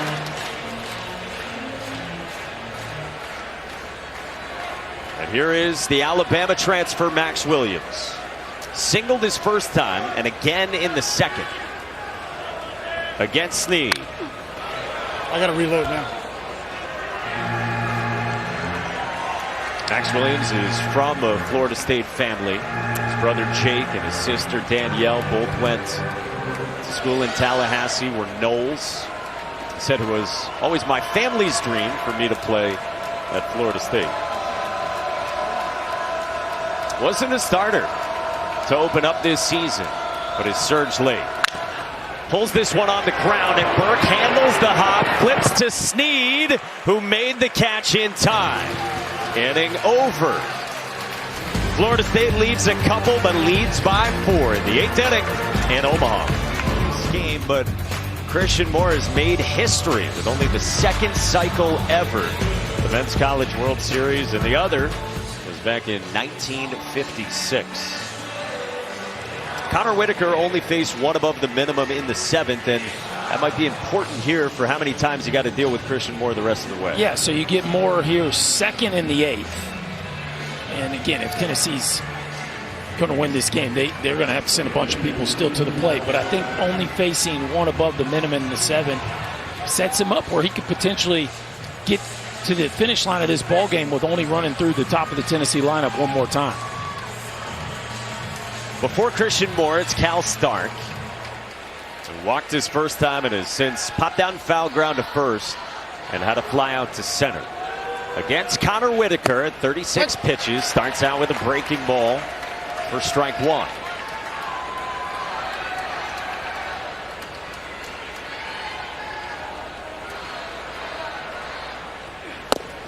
Good command, 0-2.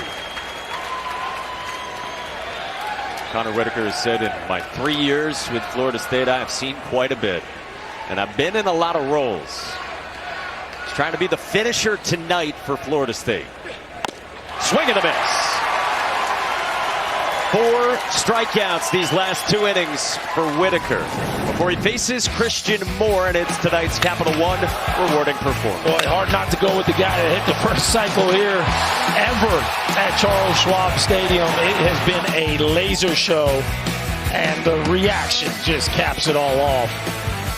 A memorable night at the ballpark for Christian Moore. Of course, I'm sure he wants to see it in a victory, but we will be talking about this display for a long, long time. How high does he go in the draft? Well, Kylie has him at 16. We have seen people here the last few years make themselves a lot of money and move way up the board with performances like this. I think of Cade Horton. I think of Will Bednar. I mean, it's certainly possible. Ty Floyd last year, yeah. The order was triple, double, single, home run. But now staring down in 0-2, yanked by Whitaker. Christian Moore was telling us yesterday that last year here in Omaha, this thing flew by for him. He wanted to slow things down this go-around. Well, he certainly slowed the ball down. Yeah. It's been right center triple, left field line double, a 2-strike jam job into right, and then a 1-iron over the center field wall. At 117 miles an hour at an estimated 440 feet. For those not paying attention. 1-2 is down. You talk about filling up a spray chart all in one ball game. Yes, that will do it. Remember, dealt with a little leg issue in the Supers as well. Pulled this glute hamstring area. All systems go. This one is popped up right side of the diamond. And Daniel Cantu stepped in front of Whitaker for out number 2.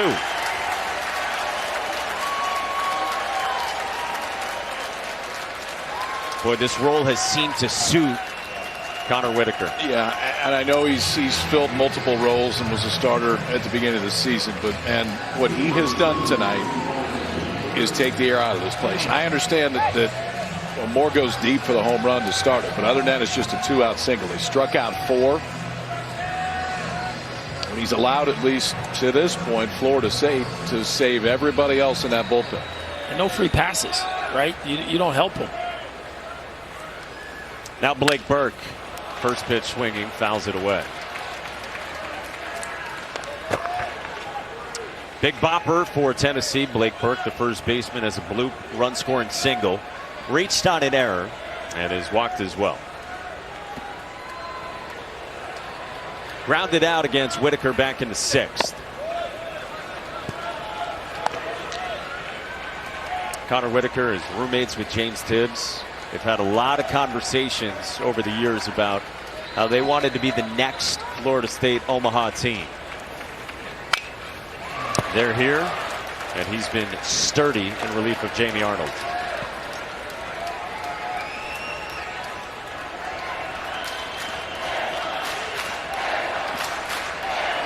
Tried the 2 most reliable arms all year for the Noles. Nope, down. That's down. 2-2 on Burke.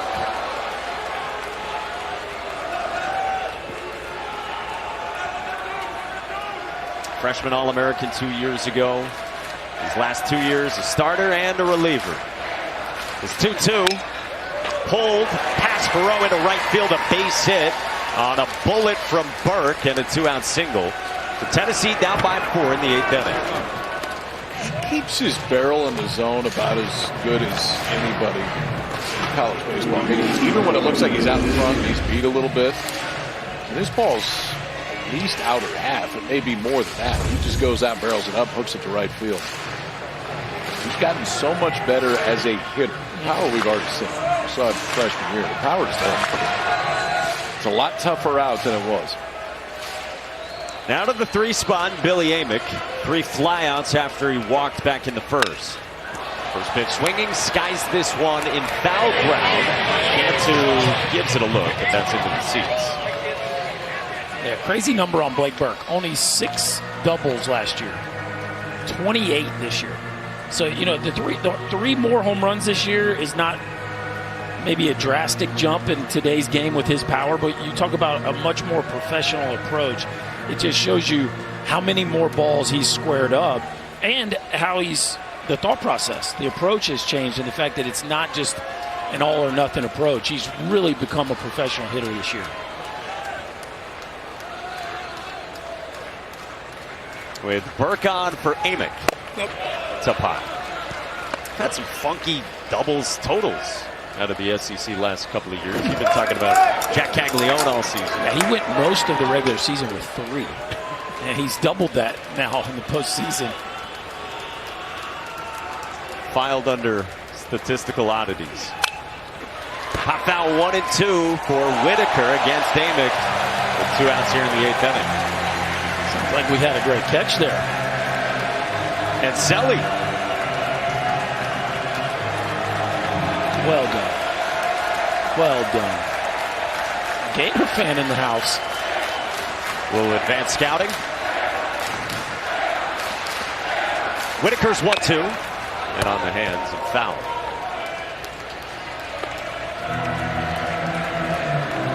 Winner plays Sunday night, 7 Eastern on ESPN2 against North Carolina. The loser plays Sunday afternoon, 2 Eastern here on ESPN against Virginia. 1-2 again. Popped up, and that one will fade off foul as well.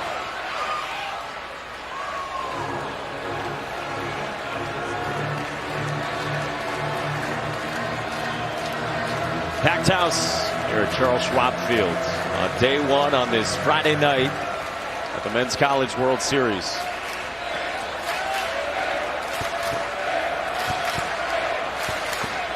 The highly touted Billy Amick trying to get something going for the Vols.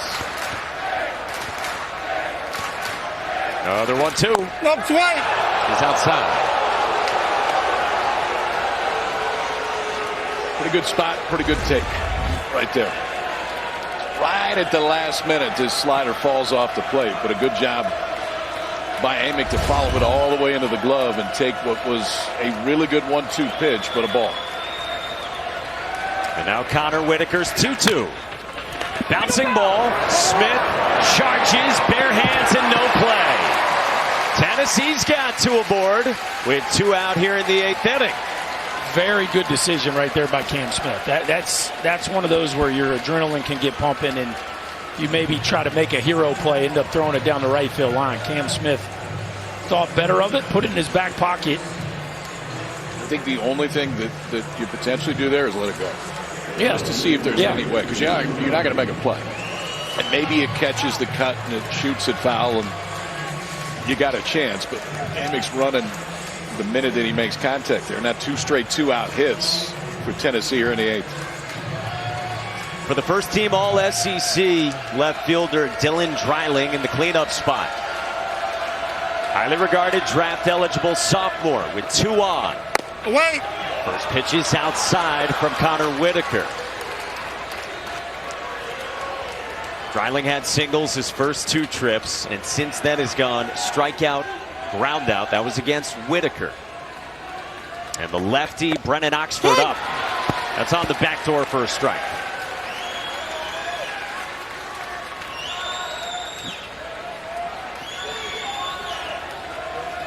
Amick and Burke aboard. The 1-1. Other way, falling fast, and it's down for a base hit. Burke to the plate, the throw is cut, and it's a 3-run ball game in the 8th inning.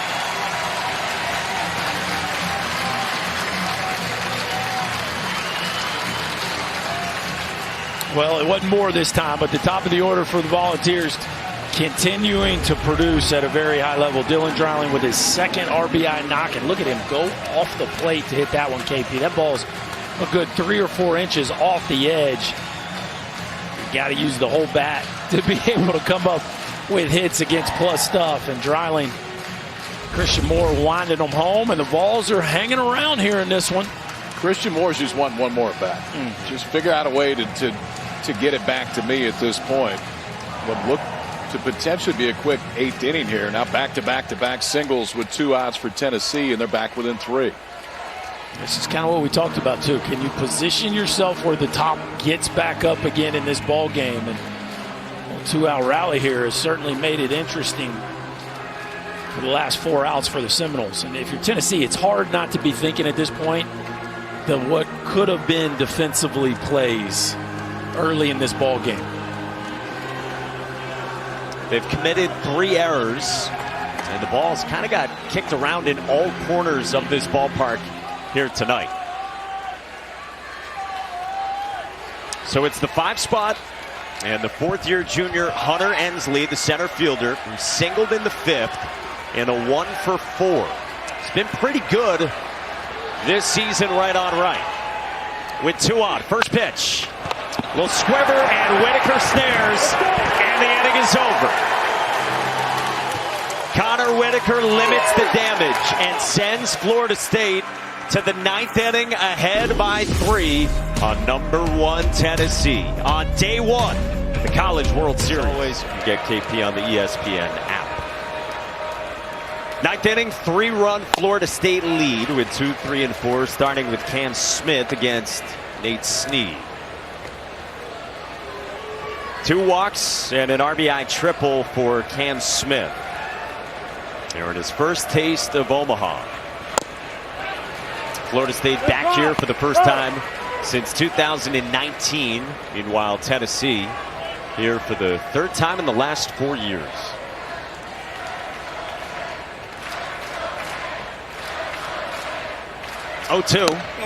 Is up. So this is a Tennessee pitching staff coming in. They were 2nd in the country in the ERA, 2nd in WHIP, 6th in walk percentage. And tonight have walked 8, given up 13 hits, hit 1, and committed 3 errors. You good?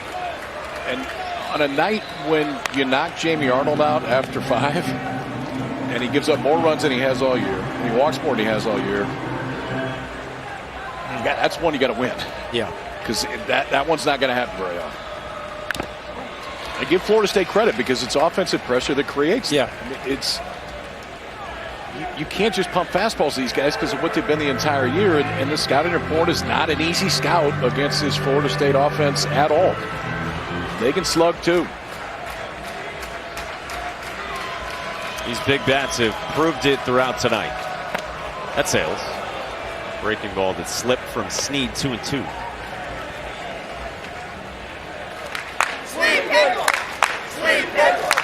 Those fans, the Garnet and Gold, have traveled to Omaha. Nope. That is called a ball. Full count. And no swing.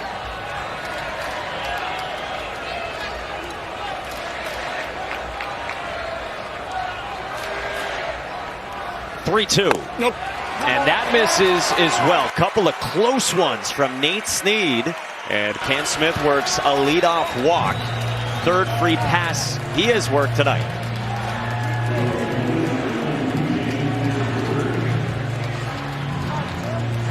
Quizzical look from Tony Vitello and some frustration from Cal Stark barking behind home plate as Florida State looks to add on with James Tibbs. Tibbs a couple strikeouts his last 2 times up off left-handers, but this is right in his wheelhouse here. Power right-handed arm. See a very aggressive swing here on that first pitch.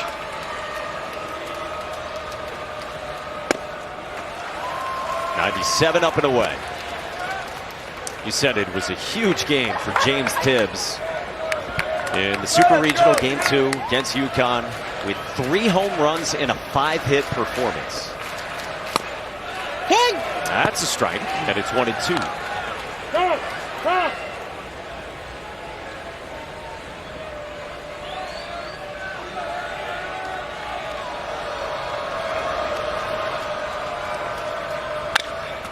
Pulled on a line into the corner and right, and that is foul.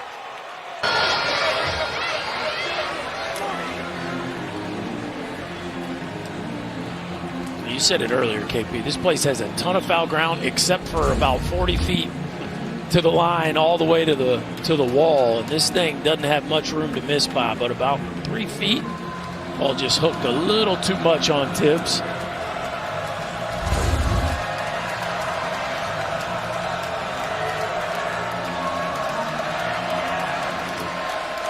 Team leader in OPS and the ACC's Player of the Year.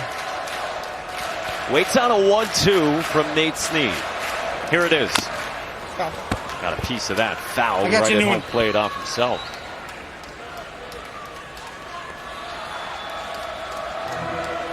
I'm not sure how he got a piece of that. It was odd looking. Yes.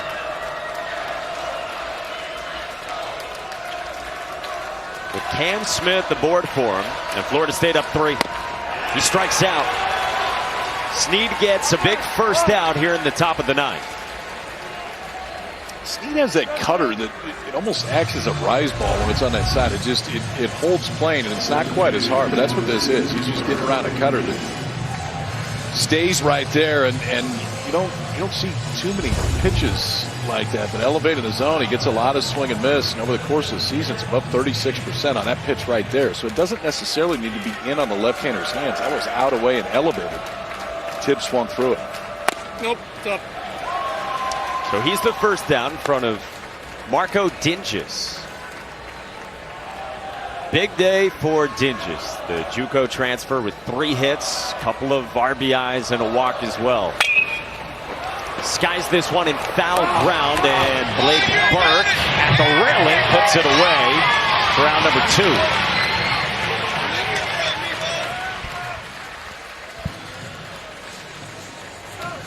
So Florida State looking for some insurance, up by 3. Tennessee will have 6, 7, and 8 coming in the home half of the 9th inning.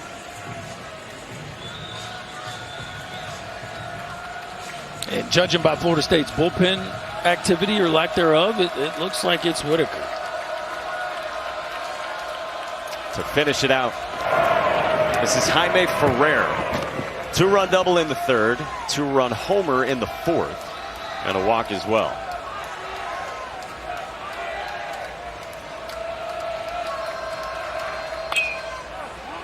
Post foul. Such a unique starting position by Jamie Ferrer.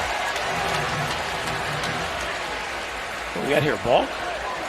Tony Vitello is hot as he comes out now, heads down the third base line at Sean Rakos. And Cam Smith is up at second. Gotta be kidding me, says Tony Vitello.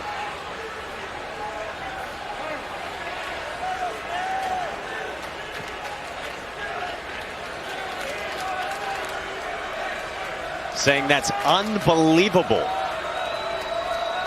So Smith is up at second with 2 outs here in the 9th. Nope.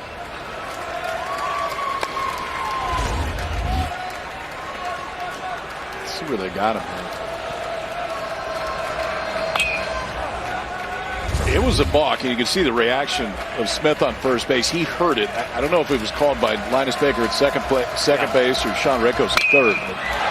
And now this is hammered to right. Tears goes back, and he's got room. Hit into that wind to put it away. Tony Vitello is still displeased. His team down to its last 3 outs tonight, trailing by 3 against the Noles. It's something. I mean, it's impossible. You got a quarter century worth of evidence now. I mean, it's hard to avoid. Tennessee, they're carrying that banner around this year. Tennessee program trying to avoid going 1-6 in career game ones in Omaha. Connor Whitaker against Kavaris Tears, and that is very good off speed to Tears. Had a 2-run home run in the 5th. 6, 7, and 8 for #1 Tennessee, down by 3. Trying to see who they can get up this inning. It's outside. If you're just joining us, Connor Whitaker has been outstanding in relief for Florida State, #8 in the country.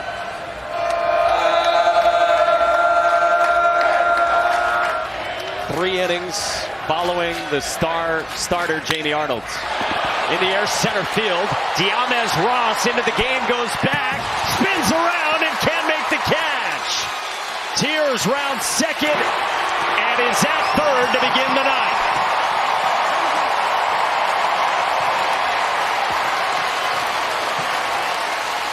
Diamez Ross just into the game as a defensive substitute in center. Moving Max Williams to left, could not run it down. We've already seen the power of Kavaris Tears tonight, too. Home run to right field, and when he gets it, even though not too many balls go out or have a chance to center field, if he gets it, it will. That's a changeup. He waits and watch, turn one way, then right at the last minute, turn the other, and Diamez Ross, who is a very good defensive center fielder. I think the fact the ball went that far shocked him, because you just don't expect it to center field, but that dude has the ability to do it.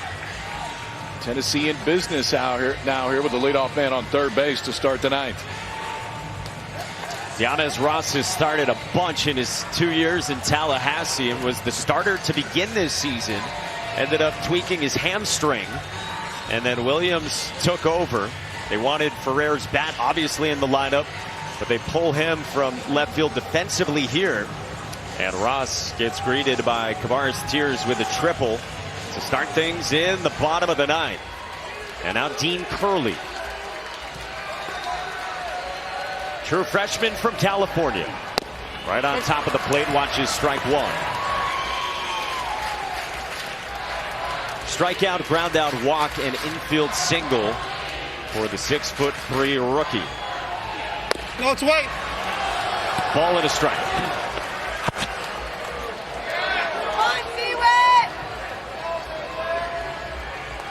It's the most pitches Connor Whitaker has thrown since coming back from injury. Swing and a miss, 1-2. And he's just had fantastic command of the slider. The ability to get it to the glove side, away from righties, into left-handers. He has been painting that pitch all night long. Pouring in first pitch strikes. His 1-2. In the air, foul. Well, for the most part, too, when he's missed where you want to miss. He's missed off the plate to the right-handers, and that one's off the plate, but it's exactly where he wants to throw it. You miss over the middle, you get hurt. You miss there, it's a foul ball. Hard to think of one he's hung. And now we'll get conversation here as Curley heads off and wants to reapply. Well, you were watching the NCAA Men's College World Series presented by Capital One. If you have just landed here, welcome. Picked a good time. 3-run Florida State leading the ninth. It's outside. 2-2 on Curley. This is day one in Omaha, and it is so important to win that first game. With 8 teams left playing college baseball here. 2-2. It's outside and a full count. It's get a little nerve-wracking right about here. You just have to challenge with a 3-run lead. For Dean Curley, what a job of working back into this count. Against the veteran Connor Whitaker, whose payoff is in the air right field. Tibbs moves back onto the track and makes the catch. One away as Tears tags and scores to make it a 2-run game.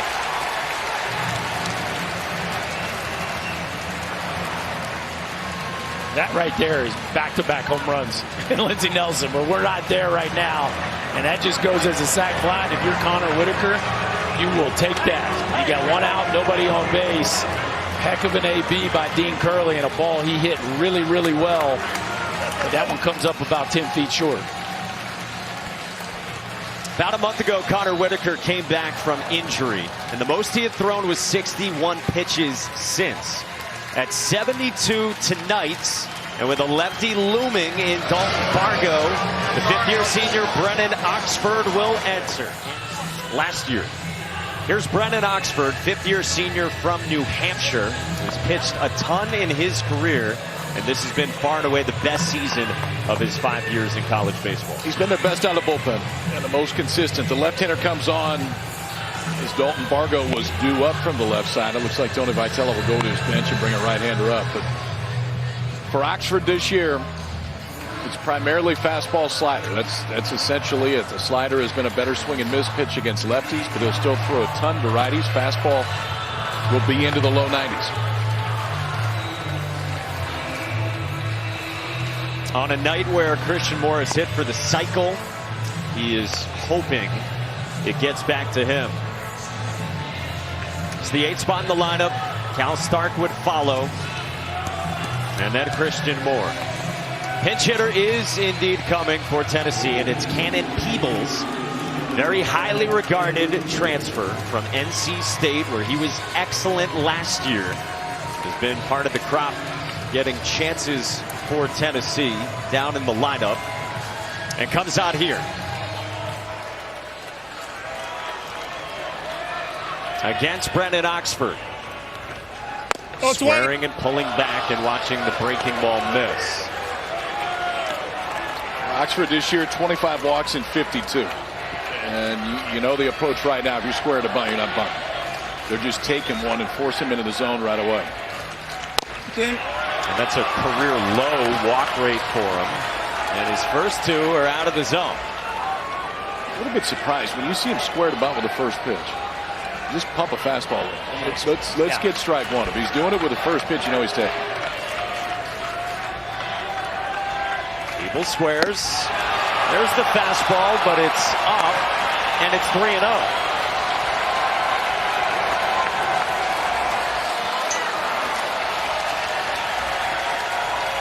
Tension starts to fill the faces of the Garnet and Gold. 3-0. Peebles taking, and it's a strike.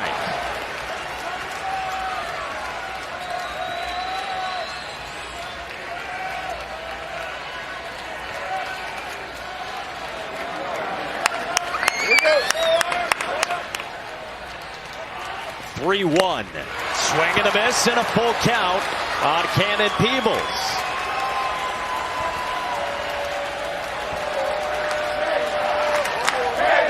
This massive turnaround that Florida State has embarked on this season. Restoring this program to its glory and to this city. 3-2. Check swing, roller, foul. Breaking ball. About that. Back in the count with a couple fastballs and then a 3-2 breaker. He was lucky to catch a piece of that one. Just a check swing, excuse me, foul tip right there.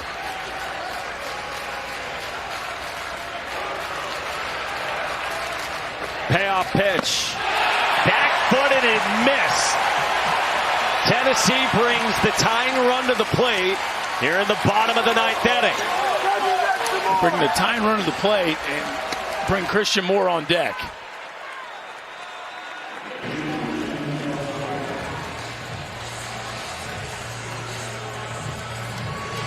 The man who has hit for the cycle, only the second ever in Men's College World Series history, yearning for an opportunity.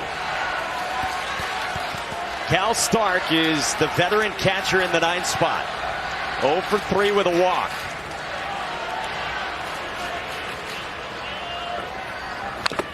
You good? Pitch swinging, fouled off. And if you're Oxford here, you have to be hunting a double play ball. That slider down and in, a perfect pitch to potentially get a pull side ground ball, double play, get off the field, and don't have to mess with Moore. For Oxford, it's his 4th appearance here in the NCAA tournament. A combined 4 2/3 1-run ball before tonight. But he did walk 3 in Game 2 of the Super against UConn. And 2 righties are already up for Link Jarrett and Micah Posey and Joe Charles and John Abraham. Pitching staff that has gone through a lot of injuries, and without the services again of Cam Leiter, they were hoping to have back in relief in the postseason. Popped up the third base line. Cam Smith approaches for out number 2.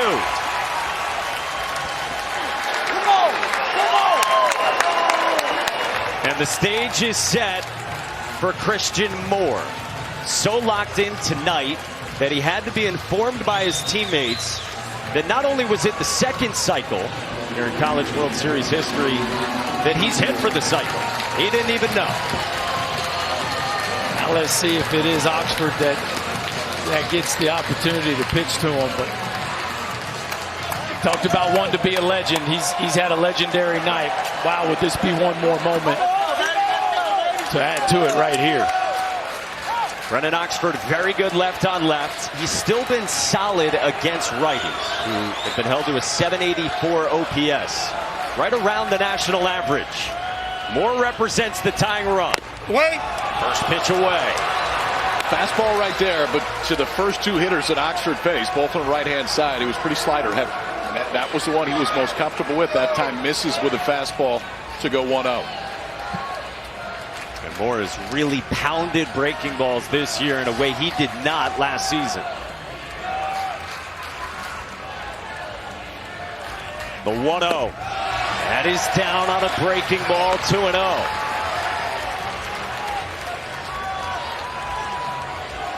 And if you give up a homer here, it has to be to the backside of the field, right? Fastball way to start the at-bat. It's a 2-0 count. Last thing you can do here is let him run into a pull-side homer. 2-0. That was left up, and it's a strike. But you're balancing 2 things, right? If you're Oxford, you don't throw a changeup. I mean, right. Your off speed is your slide, which is going to come back in towards the barrel the entire time. So if you're going to stay away, it's either a backdoor breaking ball or run that 2-seamer on the outside part of the plate. With 2 outs in the 9th, the 2-1. Moore fouls it back, 2-2 on a heater. Well, you talk about a big-time swing right there. Maybe just got a little long. That pitch caught a lot of the plate, KP.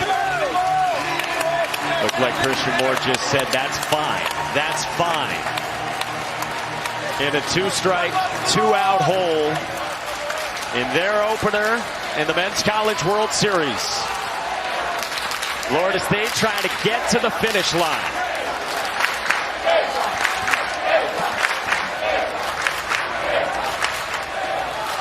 Brennan Oxford is ready.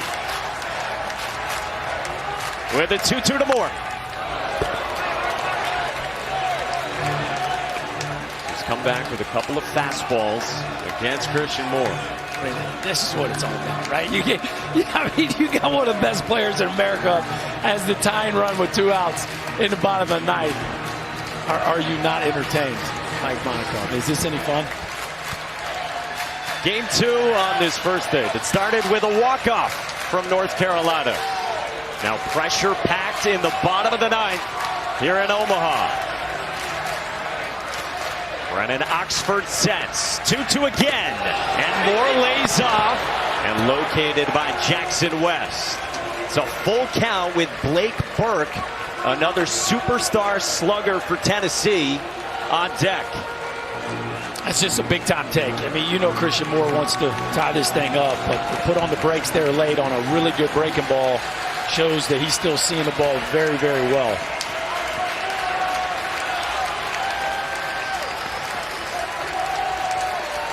Three balls and 2 strikes.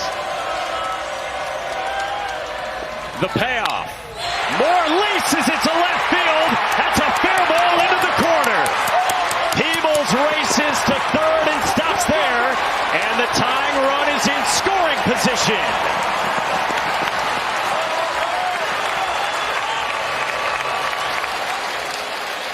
What a night for Christian Moore.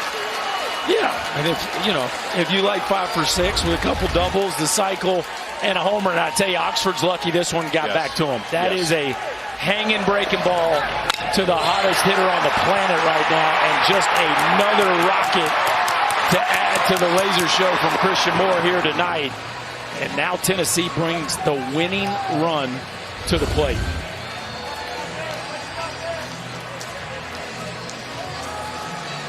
In the form of Blake Burke, a midseason first-team All-American, top 2 in the country in doubles, and top 75 on the MLB draft board of Kylie McDaniel.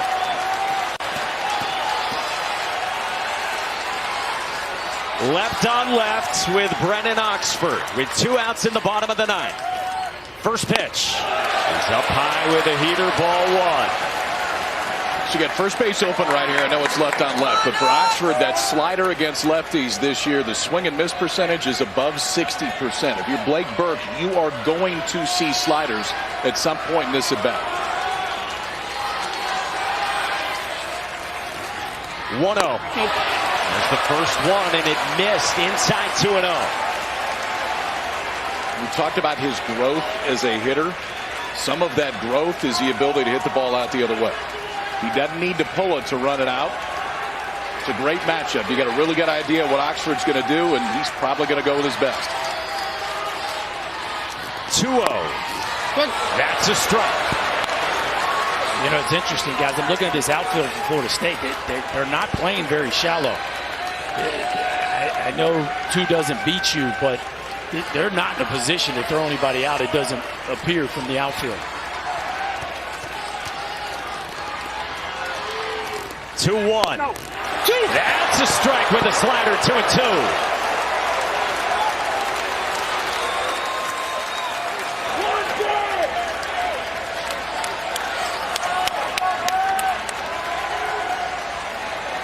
And now time called by Blake Burke.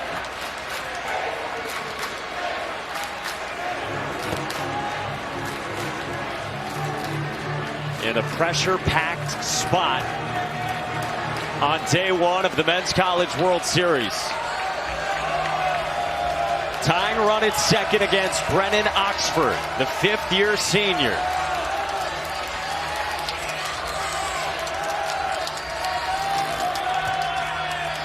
Two-two. That did not go, and a full count on Burke. Wow, and Link Jarrett is not happy. What you got, KP?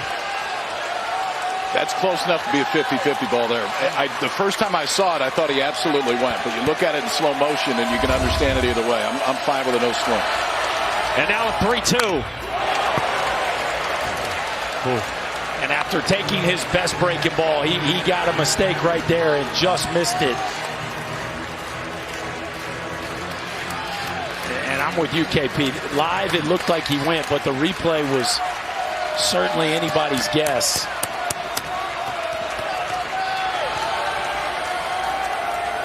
Brennan Oxford is ready with yet another payoff pitch.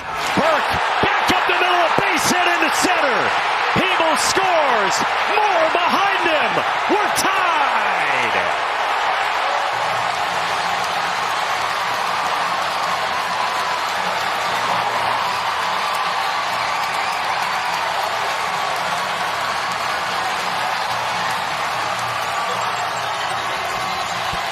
Pretty incredible stuff. What an at-bat right there from the Tennessee first baseman. All season long, it's been Blake Burke and Christian Moore. And wouldn't you know it, here in the bottom of the 9th, the Tennessee All-Americans come up the biggest you can possibly come in the clutchest of moments. I tell you what, he had a really good take, and he fouled off a slider that caught a lot of the plate, and then just trued up a fastball that caught a little bit too much, too. That was another great at-bat from Burke. And now Billy Amick. First pitch swinging, popped it up, and that fades foul. I would take a visit. And I don't know if I'd make a move, but I would definitely take a visit just to reset here. Listen, it's a tie game. And Amick can hit it out of the ballpark right now if he runs into one, just to kind of slow heartbeats down. And I know that Oxford's been in plenty of ball games and plenty of situations that are late. This is different. And this is where the extra base hit comes into play. Your outfield defense has got to be razor sharp right here on anything in the gaps. 0-1 to Amick. It's down, and Jackson West blocks it. Talking about Billy Amick, the Clemson transfer, preseason second-team All-American. Top 20 prospect in this sport as well with the draft in a few weeks. He's had a walk and an infield single. Now facing Oxford. With a 1-1. That's down, 2-1. He said it coming in. If there was one question about Florida State, it was the bullpen. Yeah, that's right. And Whitaker just didn't quite have enough in the tank to get him to the finish line. And boy, Oxford out there just throwing some high leverage pitches. 2-1. Amick takes 3-1.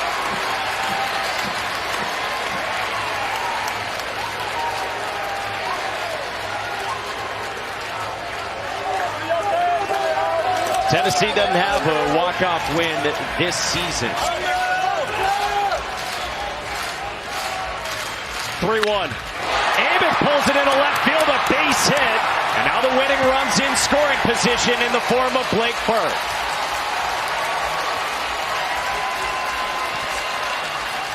A rocket at a .112 off Billy Amick's bat. Has day one been any good?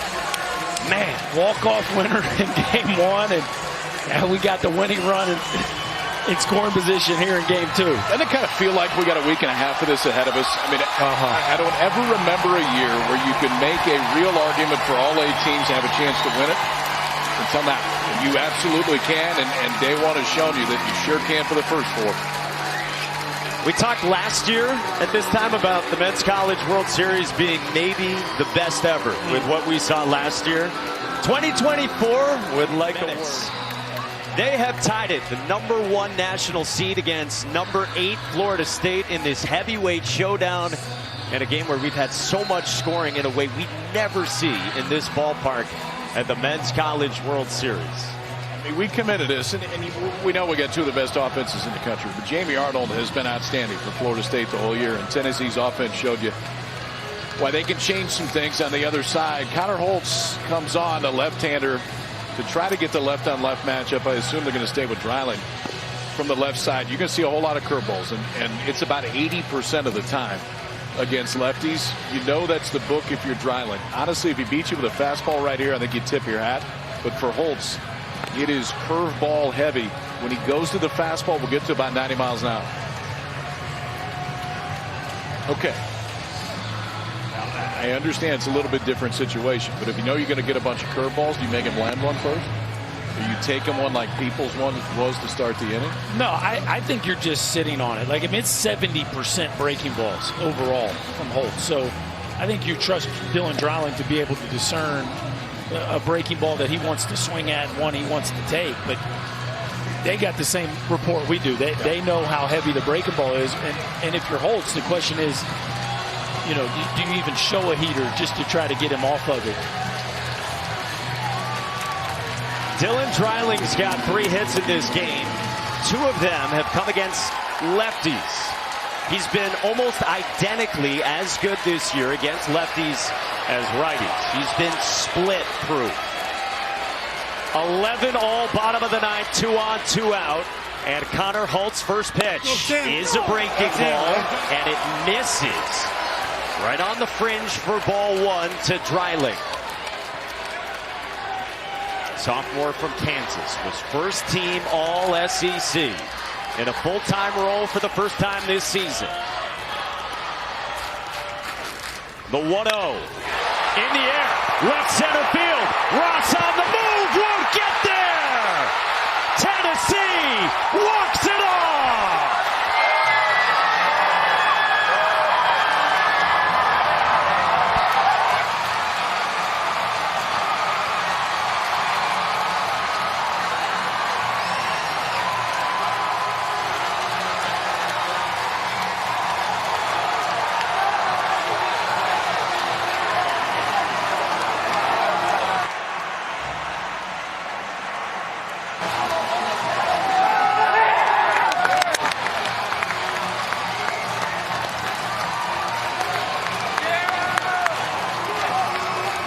This is the 77th Men's College World Series. It's the first time where the first two games both ended with walk-offs. This is your fault. You started this 2 weeks ago in regionals, and it is your fault. They keep following you wherever you go, and if that's the case, hang around for a while, because that's a pretty good day one. Guys, four runs in the bottom of the ninth. I mean, what a comeback. It's a Florida State team that just kept throwing punches and kept adding to their lead. Tennessee just would not go away. 4 straight 2-out hits. The double from Moore, the single by Burke, the single by Amick, and then the double by Dryland in. 4 straight 2-out hits for Tennessee to walk it off. Well, and we know it's going to be a breaking ball, right? The numbers are overwhelming from Holtz. He's throwing breaking ball.